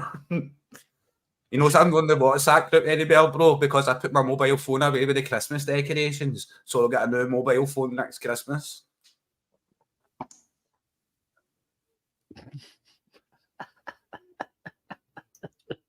I did that. I put it away with the Christmas decorations, bro. It was an accident. But I put all the Christmas decorations away and then my phone was missing. I think it's in the loft. So I got a new phone. Because I'm not going back up the loft, bro. I'm bringing Christmas decorations down. Jesus, no. So you got a burner phone now? I've not even got a phone, bro. So I can't get in the WhatsApp group. You get me? Because I've not got the phone. You're never in the WhatsApp group anyway. You said to me, get back in the WhatsApp group. And I'm like, okay. You're never in it. Like, what are you talking about? No, my kind of people. It's not your show. Joking. Only the finest. That's why they keep me out. That's why they keep Kaiser excluded. I mean, I learned early on if I want to get in touch with Kaiser, man, it's like Twitter, bro. Just mail me Twitter, on Twitter. Definitely Twitter. Twitter is definitely the way. Like, I like Twitter so much, bro. Yeah. I know it's an absolute cesspit, but it's raw patter. It's raw banter. You get me, Daniel? It's like anyone can say anything, and there's so many intelligent people who just tear people apart. So it's like swimming in a shoal of piranhas. Yeah. And the piranhas also eat other piranhas, bro. Because the only way to be a bigger piranha is to eat one. And then you're a big piranha in there, and you're all swimming about, and you're eating every other idiot that pops out, and it's good fun. Twitter, everyone, Twitter, it's the way to go. I mean, for what we do, for what anybody does with like sports related social media, whatever, like, or like gamer stuff, Twitter's definitely the way to go. Mm-hmm. No doubt. I love watching I go on YouTube sometimes, Dano, and I watch Americans react to Glasgow Celtic. Yeah. I watch stuff like that too. Yeah. I've commented on a lot of them, you get me, Dano? I've told them they can also share my king-size bed should they visit Scotland. Apparently Scottish are very friendly people. It's like I'm like, oh, you watching the Celtic game, are you? Yeah. If you ever come to Scotland, I've got a king-size bed. I totally am, bro. Yeah. Hell yeah, bro. You were saying earlier on about, Dano, you're thinking of getting over for a game. Yeah, that would be great. Man, So, I really let's get it done. Really want it later this season. Like, I really want. You get over. We'll get tickets. We'll, I'll fly. I'll get over to Glasgow. Yeah, we'll do something. We'll fucking take it on tour. It'll be brilliant, man. I can't wait. See that's my pet hate, right? See when Celtic fans start singing, "Here we go, 10 in a row," and we're not even won the 4th title yet. You get me? But don't start singing that. Don't start singing that until it's the last week of the 10th title and we're 9 points clear. Then sing it as much as you want. I just don't want to. I think it's because I've had the salt of trying to achieve it and not achieving it. You get me, Brian? I'm like, don't start singing that. You know what I mean? But it's. I was trying to explain to the missus earlier on. She was talking about the young Irish swimmer who's very confident in his ability to win the gold. I think if you're going, say, 10 in a row, it's almost like the death knell for the opposition. It's like Muhammad Ali always was like, I'm the greatest on this and that and the other. Just gets in their head. If we start saying 10 in a row, Kuhn is absolutely devastating, lightning fast. Oof. Just breaks down at the end. Kuhn is absolutely devastating. He seems to have, as we were saying earlier on, he seems to have hit his stride, settled, whatever it is. He's like adding shots at the end of his runs as well. Although he didn't that time. He's got serious speed, man. He's got some legs. Like that's the kind of speed that James Forrest used to have. You get me, Dano? So take a player of James Forrest's quality with that speed. We all forgave him for having 0 neck and maximum shoulders. You get me, Dano? Because he's like this. You know what I mean? We all forgave him for that. Just past the post. Hatati again for the edge of the area. But James Forrest was lightning fast. You get me, Dano? Lightning fast. That's why people say, that's why so many Celtic fans were saying when he spent such a long time on the bench, it's because he's lost his pace. He's not got the ability to just run past people, but he does have other abilities. Did you see that pass, Kaiser? Yes. Outside of the peg, man. Beautiful. Or just the back post there as well. Like, I mean, the team as it's set up right now is quality, man. I mean, it's quality. Like, I'm interested to see a few, especially Holm come in sometime in the next. I do get Daniel right. I do get like the way we're looking and the way we're playing right now. I'm like, this is quality. The team's settled, especially since like Ange left, and then there's been a slight changes and slight reform, and definitely a change in style to Brendan's style of football and more retaining possession and hurting teams that way. They can't hurt you if they don't have the ball. And that works all the way at every aspect of the game, right? All the way to the top of the game. A team can't hurt you if they don't have the ball. They can be their ability to hurt you. You know what I mean, Brian? Save 2-0 than a fucking heart attack 4-3. I'm just like, I'm in the area now, Brian. I'm like, I'm more worried about seeing us as we are right now and being happy where we are right now and the football we're playing, and also still wanting quality to be added, while still respecting that we could lose members of this squad that we see right here. This might not be the quality of football we're seeing moving forward because we might not have all these players. Matt O'Reilly, Hatati, CCV, who's subject to offers. Any player at Celtic is subject to a big offer coming in and they're moving on. Yeah. Oh, man. Some beautiful stuff. We are absolutely bombarding goal right now. I mean, it is. I'm playing some beautiful stuff, man. Has Schmeichel touched the ball? No, he has not, bro. I've not seen him touch the ball. No, he had a couple. They've had at least one shot on target that I saw, literally. But I mean, What is Let's see, going right, on? Michael, change it up. Here we go, 20 in a row. Just a new 20, number, mate. Jesus. That'll do me. 20 in a row. Here we go, 300 in a row. Oh. I'll take it, mate. I'll take it. Except there, you just your League head, scales. Oh, your head like Futurama, just a head in a fucking jar. Yeah. Just keep me alive so we watch 300 in a row. Jock Steen's head. Jock Steen's head about 300 in a row. Holy fuck. see, for me, Dan, all right, see, Jagger, just man, you cool as you mentioning the legend that is Jock Steen. For me, I hear a lot in the modern game, a lot right now about the disparity in the budgets, right, and the quality of players at the top level of football. Celtic are synonymous with taking a Glasgow select side, right? A Glasgow 11 and defeating the best teams in all of Europe. That's what happened in '67. Jock Steen took a Glasgow select side and went to the top of Europe, bucked all the trends, defeated all the giants, defeated all the odds, and we became European champions. To hear a Celtic manager and staff about Celtic speak about the disparity, that should inspire Celtic. That should be that calling card that we put out into the world and go, are you those young players who think you can break the world? Have you been missed your chance, or people are telling you you've missed your chance? Not like from the street, you know what I mean, bro, unless you're young, but like a professional footballer who has real talent and hasn't had the chance to show it. We should really be like pushing the boat out and caveating our club to be. Well, that was part of vision. You get me, Dan?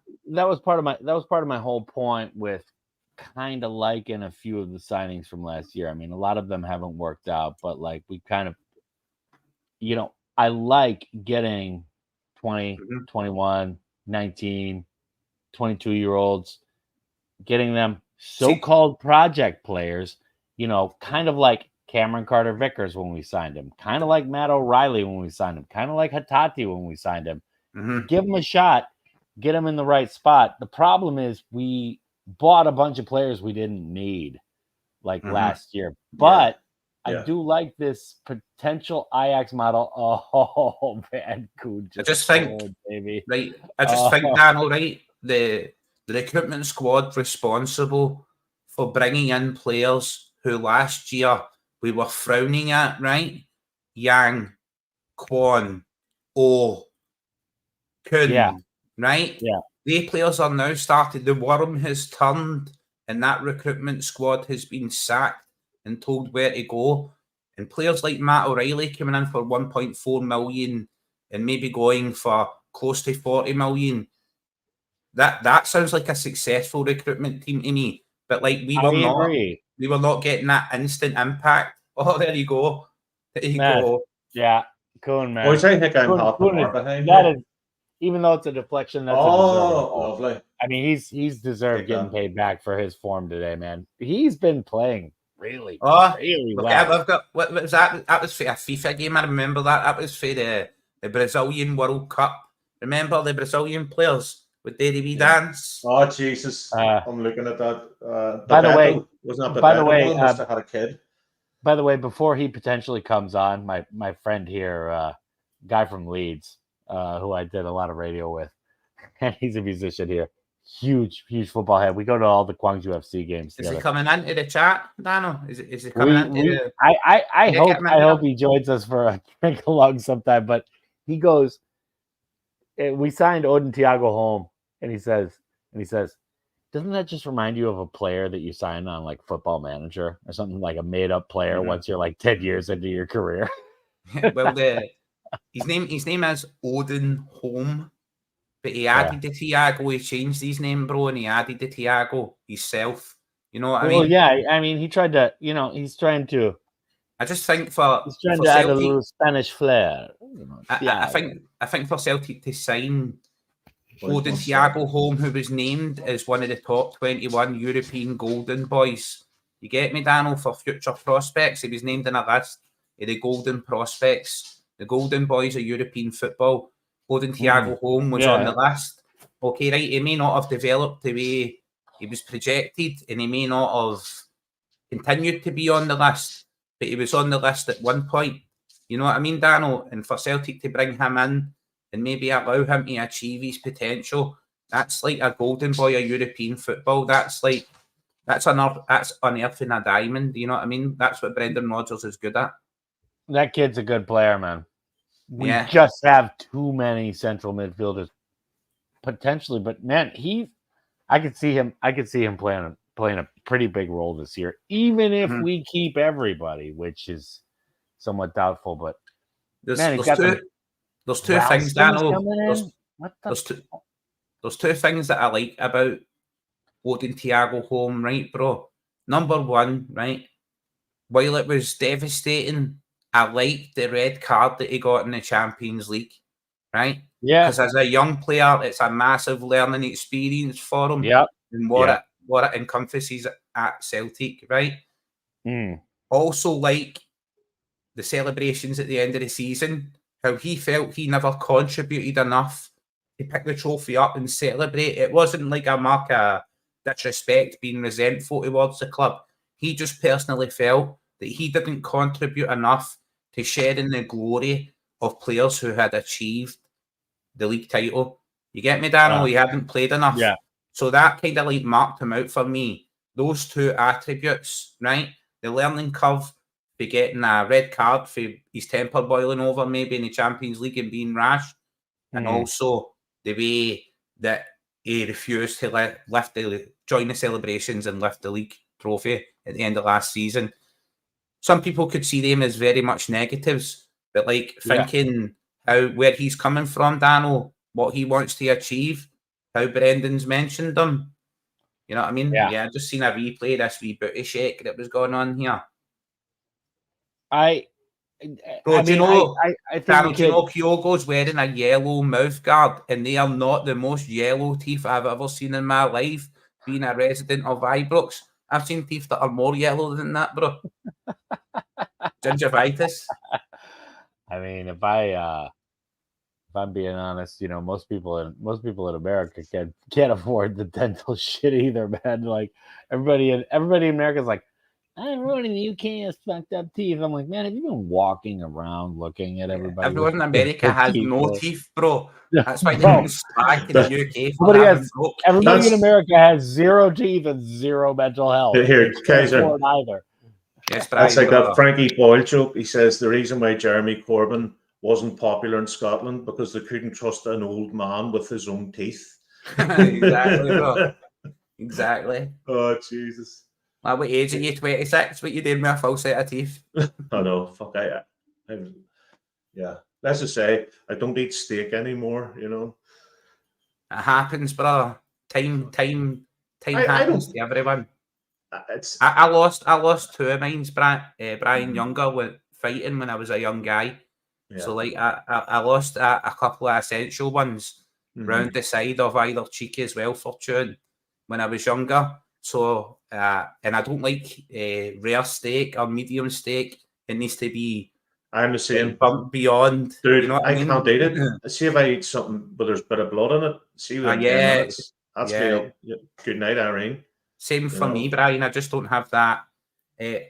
My mum made me a steak when I was younger, bro, and it was medium rare. But I got food poisoning from it. So I think when I see like the food poisoning that comes from eating undigested meat, bro, is horrendous. Number one, right? Number two, when I see that any sort of pink inside meat, I'm like, nope, it's not cooked right. You know what I mean? It needs to be brown. and that's what they're saying about, you know, footballers and stuff. And if you're from a climate, we come from a climate. I mean, I don't know about you, man, but it's absolutely fucking chucking it down here. So we need to have warm food, meat and potatoes, or chicken and potatoes. See, we're not used to eating like pasta and all these Mediterranean foods. We don't have. Do you know, Brian? What I mean? I was saying earlier on, bro, about Scotland being a nation of roughly 5 million people, bro. And if you Google and search the amount of things that Scotland invented, right, and that's largely in tandem with the Irish, right, because it's Celtic influences, it's Celtic clans and all that come over from Ireland into Scotland. And it's a very much, and that's why we're so synonymous and linked in history with Irish immigrants coming into Scotland. We just have that camaraderie. We see it in the film Braveheart, right? Where all the Irish stop in the middle of the battle and shake hands with the Scottish. we've got that commonality between each other. It's just always been the same, in my opinion. You get me, Brian? It's just always been that commonality between Scottish and Irish. It's not essentially rooted in a hate for the English. It's just a commonality of people. That's it. The circumstances we live in, the foods we eat, right? And like I said, bro, the inventions that Scotland made, and a big attribute towards that, it was investigated by history. Like when they were digging up bodies and bones and examining skeletons' teeth, it was documented that a big change in the Scottish diet was we included meat. See, because of the hearty environment in the mountains, we couldn't grow a lot of vegetables, but we included mutton, lamb, and sheep meat to our diet, bro. And that developed Scottish brains and Irish brains. You know what I mean? They're intelligently cunning and highly intelligent people. I just say that as well. Like, people as a group are stupid and they react like a flock of pigeons, but a person is intelligent individually. And that's what I see a lot when I speak to a lot of people in modern times, wherever they're from in the world. You being in Ireland, me being in Scotland, Daniel being American, but in Korea. There's a lot of intelligence. There's a lot of more intelligence in society. You know what I mean, bro? There's a lot of, put down mentality, always he's Scottish or he's Irish. It's like people want people to fail. We don't have that sort of the arrogance of this, and I'm saying more London than the sort of the northern countries, the northern counties in England. That sort of arrogance, the Essex shit. Look at the people like Guy Mancho, Essex, and all these boys making a clean fortune for being brain dead. I respect that, Brian, but then again, I respect it for what it's worth. I respect like Joey Essex and that, right? He's a pampered boy, he's a pretty boy, he's a handsome boy. It's like Geordie Shore, it's like the OC and stuff in America, and you know what I mean? It's pampered people. Like I seen one, and it was like Italian mob housewives and stuff. New Jersey one. The New Jersey one, bro. And I'm like, right, there's people pampered and society's evolved all over the world. I just think we should all find a middle ground, a middle ground between John Wayne and RuPaul, right? And RuPaul's like, you know what I mean, Daniel? Like RuPaul's like the most transcendent. RuPaul is Beyonce looking man I've ever seen in my life, right, bro? And then we've got John Wayne, and see, you just find the middle ground between those, then you're cool. I mean, as far as life experience, RuPaul went through like John Wayne levels of shit, like compared to any of these snowflakes talking online about, oh my God, someone threw a block at me when I was in kindergarten. That's why I used an example of a man. You get me, Daniel? A man's man, John Wayne, and the old vision of a man's man, but also RuPaul, a man's man. The things he's been through, even though he dresses as a woman from time to time. You know what I mean? No, yeah, man. No downing on anybody. One thing I appreciate, can do whatever they want, bro. I mean, one thing I appreciate with the younger generation is like there's more imagination and realization of what's possible. It's like RuPaul and John Wayne's child for the next American president. Wayne 2028. Get it done, Daniel. The toughest bisexual son of a gun you ever saw. But he can't turn left, Daniel. He uses blue steel, but he can't turn left. Can't turn left, man. He used to be a right winger. He can't turn left. I mean, the movie's not called Blue Steel, man. Yeah. I can't remember what the movie's called. It's just an innocent gasoline fight. Dude, that is still one of my... That's Todd Cantwell and some of the Rangers squad, bro, at the Ibrox garage. I seen them a couple of weeks ago. Tavernier and that's like, it's just an innocent gasoline fight. Oh my God, somebody's got to really watch Twitter closely for. I mean, last season, right after he joined the team, we were talking about Is this a cry for help? What a from Todd pass Cantwell? that was. His apartment must look like shit now, man. Like he's probably torn it up. I remember when he was in his loft, and it was like the loft that lady that had for the Germans was in, Anna Fritz was it. It was like her loft. It looked like he was doing that, man. Like what the fuck I said was on Fritzl, on Frank. But a different story. On Fritzl, yeah. Ryan, Anne Fritzl was in the basement. Oh, sorry. On Frank. Everybody remembers on Fritzl's diaries. I mean, come on. Yeah. Sorry, old age, man. And I'm not even drinking. And Fritzl, yeah. Oh, Christ. Oh, here we go. Oh, no. Oh, my God. I'm just actually imagining the Anne Fritzl. The diary of Anne Fritzl. Yeah, talk about writing a book, Brian. You should write a book, Diaries of Anne Fritzl. My dad got MN5 furniture today. Yeah, she was a blonde Hitler youth, and she was persecuted as a Jew. A heartbreaking trial of terror. The movie that never was. Coming to a basement near you. Coming to a basement near you. You know, it's up there with Monkey Tennis. Unbelievable, man. And Fritzl. The diary of Anne Fritzl. I need to end this call. Memoirs of Joseph Fritzl. It's like the opens with like, Anne Fritzl was a simple pretzel vendor. You think bending bread's easy? See, this is the kind of stuff we live for here on our. See, Daniel, you thought it was all going to be ancient aliens and conspiracy theories, but it's not.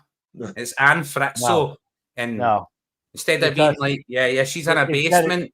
Instead, it's turned into QAnon waiting out on Dealey Plaza for the return of JFK Jr.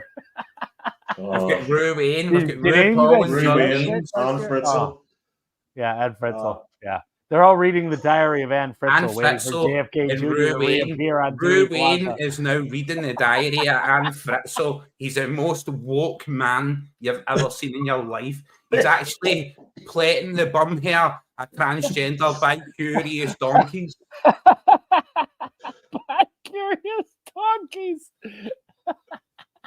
It's like that thing Frankie Boy was talking about Wales, and he said, somebody was on, and he was going like, oh yeah, well, at least they'll not, well, that's good, they'll not call us sheepshaggers anymore, your man out of fucking, what do you call that band, the Lost Prophets, well, at least you're not called sheepshaggers anymore, Diaries of the Opera, man. That's moving up. You're moving up in the world, man. Secret Diary of Andy Cole. Yeah, I think I just had a senior moment there, gents. Secret Diary of Andy Cole. Dwight York's dark web history.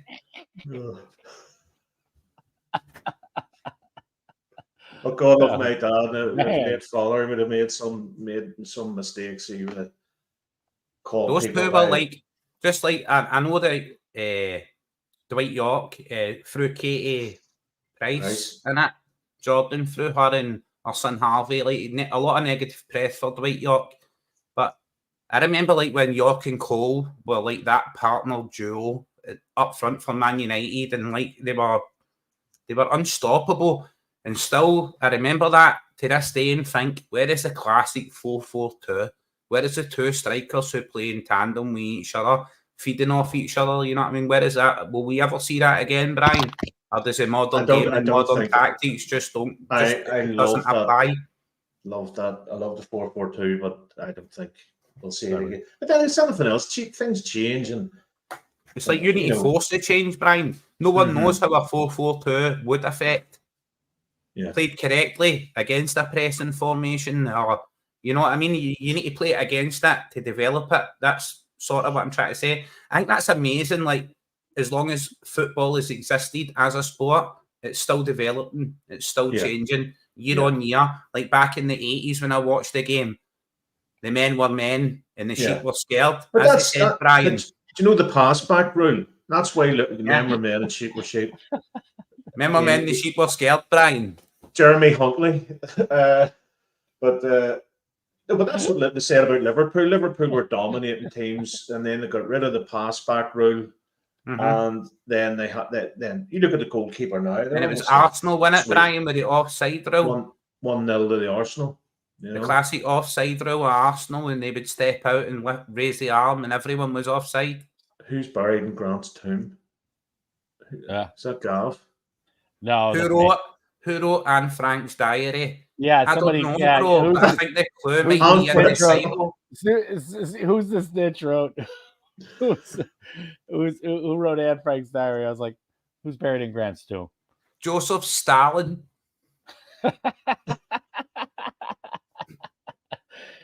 I mean, It's everyone's Anne Frank's buried. diary Everyone's as buried seen in through Joseph the eyes of Stalin's a Russian tomb, man. dictator. I mean, like literally, Russian everybody's buried in dictator. Joseph Stalin's tomb, man. Grant's tomb. It was rolled out. It was Yeah. right after James and the Giant Yeah. Peach. You know what I His mean? brother. No. It was J.K. Rowling, bro. A.K. Rowling. For the diaries of Vietnam. Oh, Christ. Rolling. Also known Rowling. I tell you what, she's great. I don't give a monkey what anyone says or opinions. She's a nice looking, good looking woman. She's definitely, A.K. Rowling. like her Nothing to do own- with her mom or nothing, like, you know, she's. You know it's J.K. Rowling, don't you, bro? Like J-A-Y, J. Oh, I didn't know that. Yeah, because you kept saying A.K. Rowling, I was like, AK. also known Oh, yes. Rowling. also known And as then- Rolling. No, AKA it's Rolling. J.K. It's J-A-Y, K-A-Y. Well, that's Homer Simpson's Homer J. It's J-A-Y. It's also a homeless guy in Scotland who's drunk, Yeah. Brian. He's a JK. A J.K. They were JK, but Jamiroquai. Oh, Christ. Okay. You know, it's Peter Schmeichel doing well, isn't he? Sorry, Casper. No, fuck.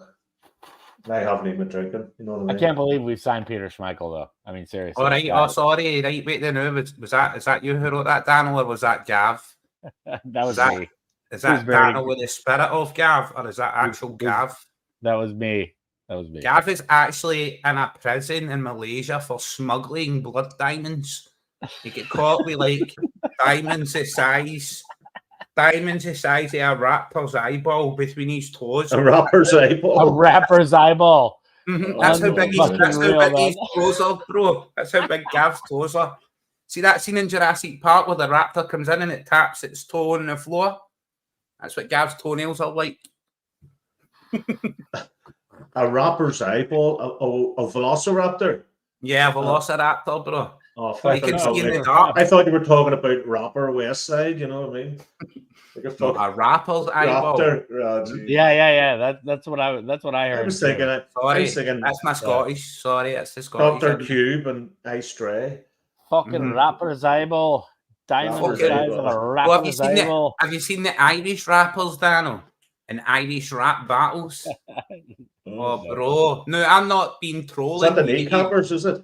You need to know it's like freestyle, like Eminem. Remember Eminem's movie 8 Mile, and it's rap battles. Man. One rapper battling another, saying your mum's got orangutan titties and pays for her messages and bitties or whatever. You know what I mean, bro? That sort of Where do we rap find this? battle. On Man. YouTube, Irish rap Woodward battles. just scored. I swear he's onside. They called him offside, but They call him Hmm. offside. Who just they called him scored? offside. But there's got to be a review on this. It was close. That sounds like a Close. book as well, Daniel. They called him offside. He was just different. The Sounds James Sounds like different Bond for the killer. rest It of sounds town. like, I mean, it sounds like every time I've scored, and it's understandable. You know, Well, Daniel, that's a confession if I ever heard one. Like they called him offside. He was different to the rest of town. That sounds like a book if I was ever the star of one. obviously, Daniel. we're gonna have written a movie by the end of this entire Oh. thing. Whatever. The we're doing. insiders in it, bro, not the outsiders. Hey, pony boy, Fuck me. stay golden. Oh, Kyogo's How miles far offside, behind am bro. I? Like 80 minutes. Yeah, Well, I when thought he he receives was the miles ball, looking at Daniel, it he first, looks but- like he's miles offside. No, just watching the I think replay. it was closer than it looked once they kind of pause it. But yeah, it's not surprising that he was in the end offside.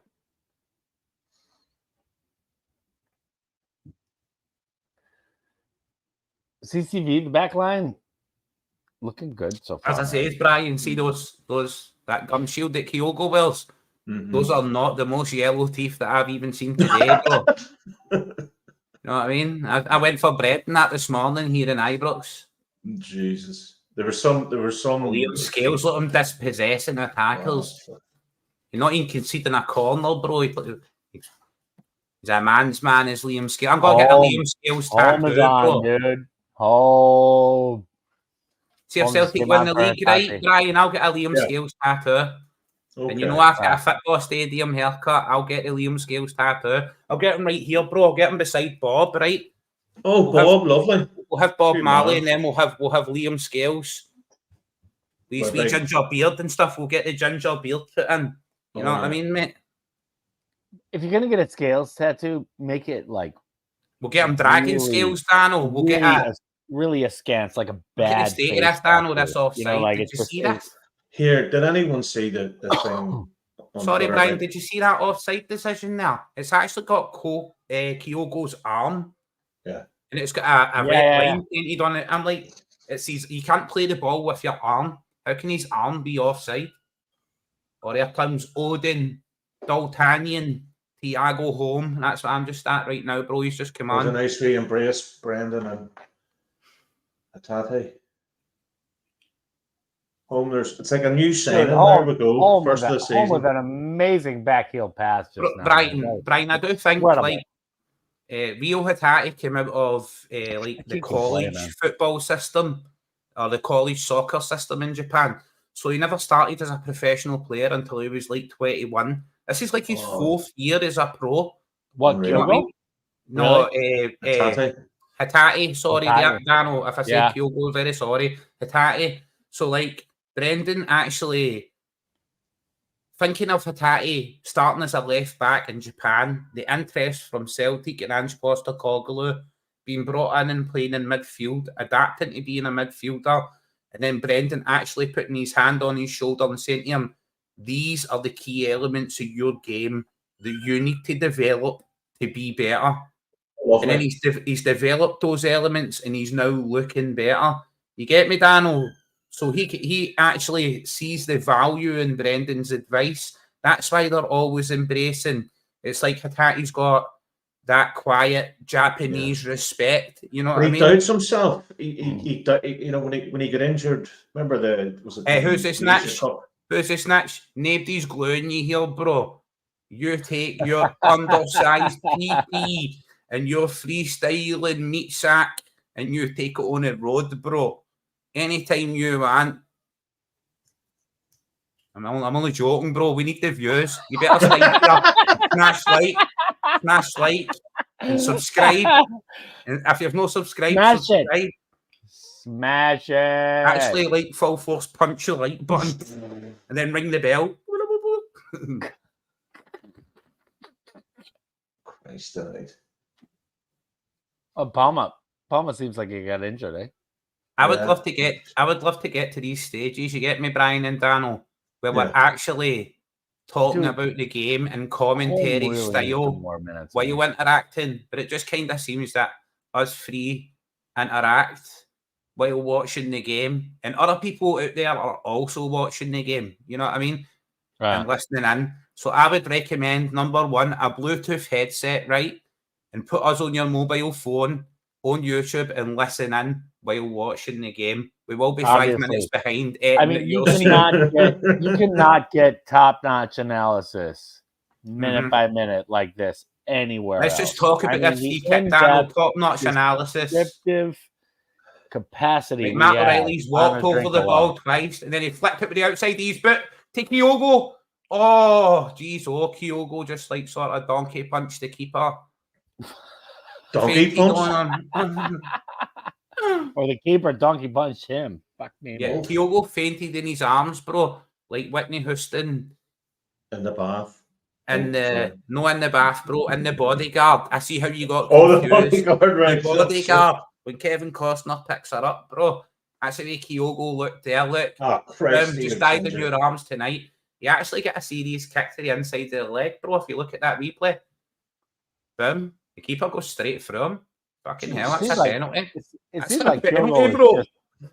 Keep up the with any ball. That's a penalty. It's a penalty. However, he's offside, man. But I still like the idea of the Kevin Costner, Whitney Houston. He just embraced Hyogo there. He's still offside, yes. So it's no penalty because he was offside as the ball was played. Get that, Daniel. The bodyguard. Hyogo doesn't get it. Look him. He just died in your arms tonight. He took down your Berlin Wall, Kaiser.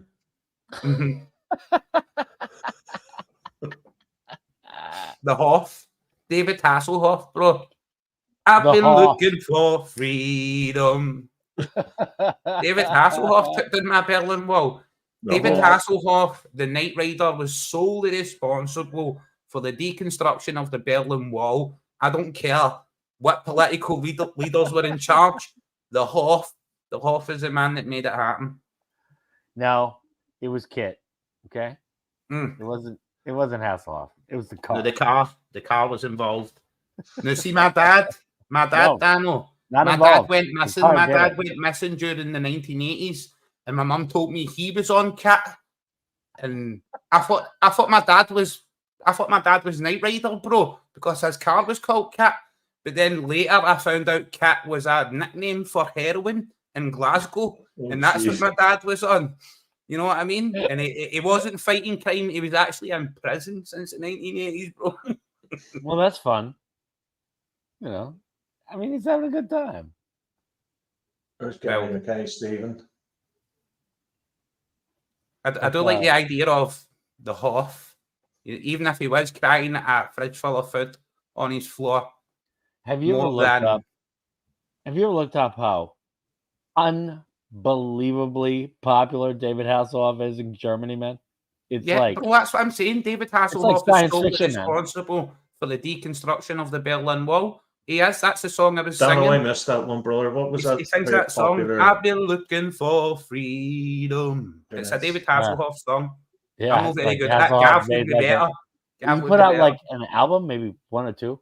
Actually, you know, next episode of the Celtic World, obviously, Gav needs to do that too. Gav, get on it. What's up? Baywatch. Sorry, wrong word. Baywatch with Gav. Right? Red Speedos running down the beach. Gav, Red Speedos. Do it. He lives near enough to a beach. I think Gav was quite, you know. Gav's like, I wish I had red Speedos. It's only red thongs. Remember the picture of the guy in the changing rooms? And Gav said, no, somebody got a picture of me there. And he was in the nip, or naked, should I say. I think Gav was very hard on himself there. Oh, come on, Brian. But Gav was just having fun, bro. But if that is actually a genuine reflection of how Gav sees himself, or was he fishing for compliments? No way, man. Gav's like the most. My mum actually sends me messages about how handsome Gav is. And my mum died like 10 years ago, bro. I received these through a Ouija board. Like, oh, Gav's so handsome. But yeah, Gav's Why is your mother American? And Stephen doing the. It happened when she passed away, Daniel. She turned into like Oprah Winfrey from Ghost. Hey, girl, what you do in your hair? Mama, is that you? I think all the spiritualists I go to are American, Daniel. Yeah, right. Everyone turns into a spirit or a ghost, and they're just like they turn into some American talk show host. They either turn into Oprah or Donahue. Well, which is funny because my cousin passed away and he turned into James Brown. Watch yourself. Tell me what you're working with. I was like, what's going on there, man? What happened to you, bro? You're fairly like the same neighborhood as me. But yeah, American accents, apparently. Hey, man, what's going on? No. Go, motherfucker. Come on, baby. I'm getting a little too bootsy there. That would probably piss the influence. It's the influence of Hollywood, bro. You know what I mean? It's a global propaganda machine and influencer. Absolutely. I mean, the fact The fact that people think America is still like Whippy Winfrey. I don't Jesus care. Christ, bro.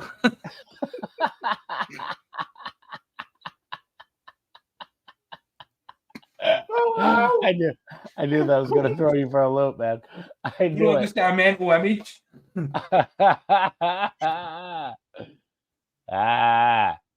It's exactly what my mum looks like. That's my mum's middle name. It's Whoopi Winfrey McDonald. Daniel's left. He's like, I'm out of here. Brian as well. Whatever happened to Brian?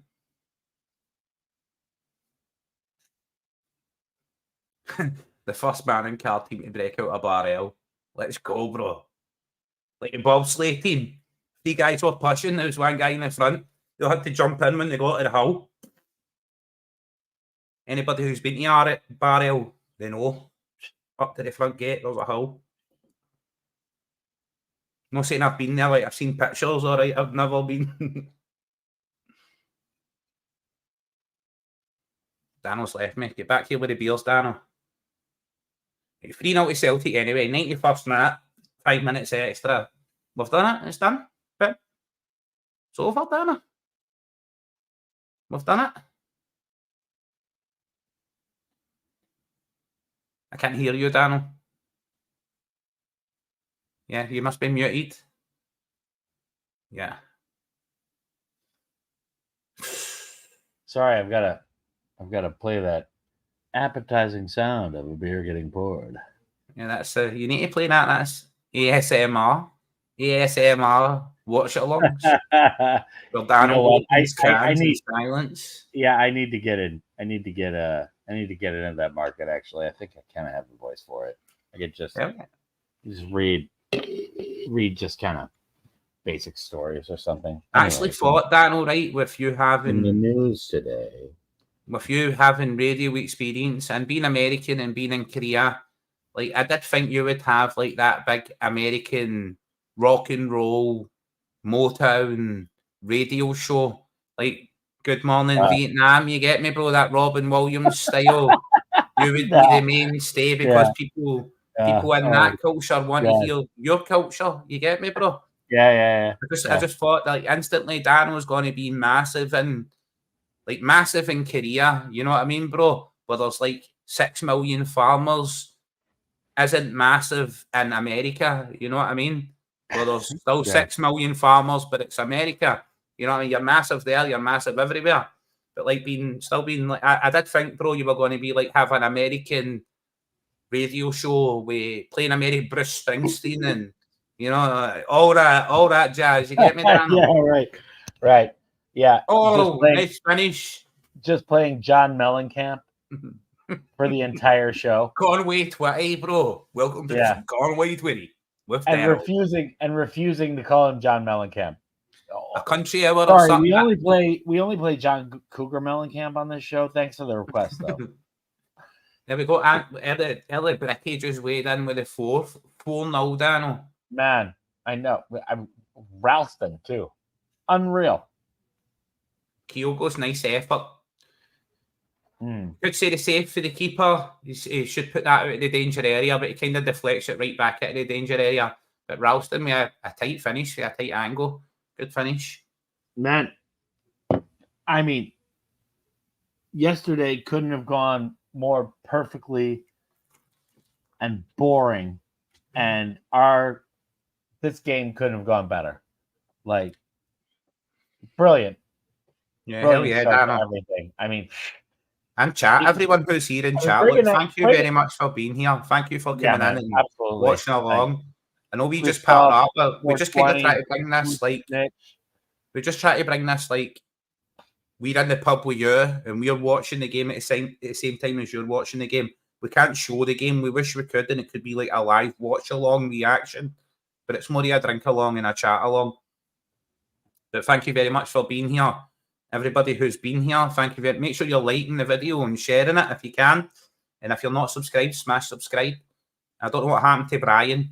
Brian got assassinated for the main stand. I think we got a penalty for it. Somebody was out on the grassy knoll, dog. Brian F. Kennedy. I don't know where he went. Anyway, shouts out to Whoopi Winfrey, Craig Young. You know, Christoph, everybody, and Fritzo, Snitch, and Fritzo, Gav sneaking in, telling me I'm fucking up. What? Brilliant, man. With the mostess. Brilliant game. Outstanding. Absolutely. Yeah, outstanding. good game. A lot to digest. You get me, Daniel? I have been watching the game like people who assume, right? Assume. My mum always said, assume. Think of the letters of the word.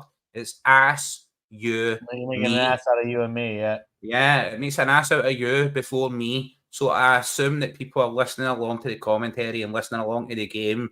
They're hearing the crowd, the environment, everything, you know what I mean? And we're just caveat, we're just talking along with it. We're like the coleslaw of this dish. So thank you very much for being here.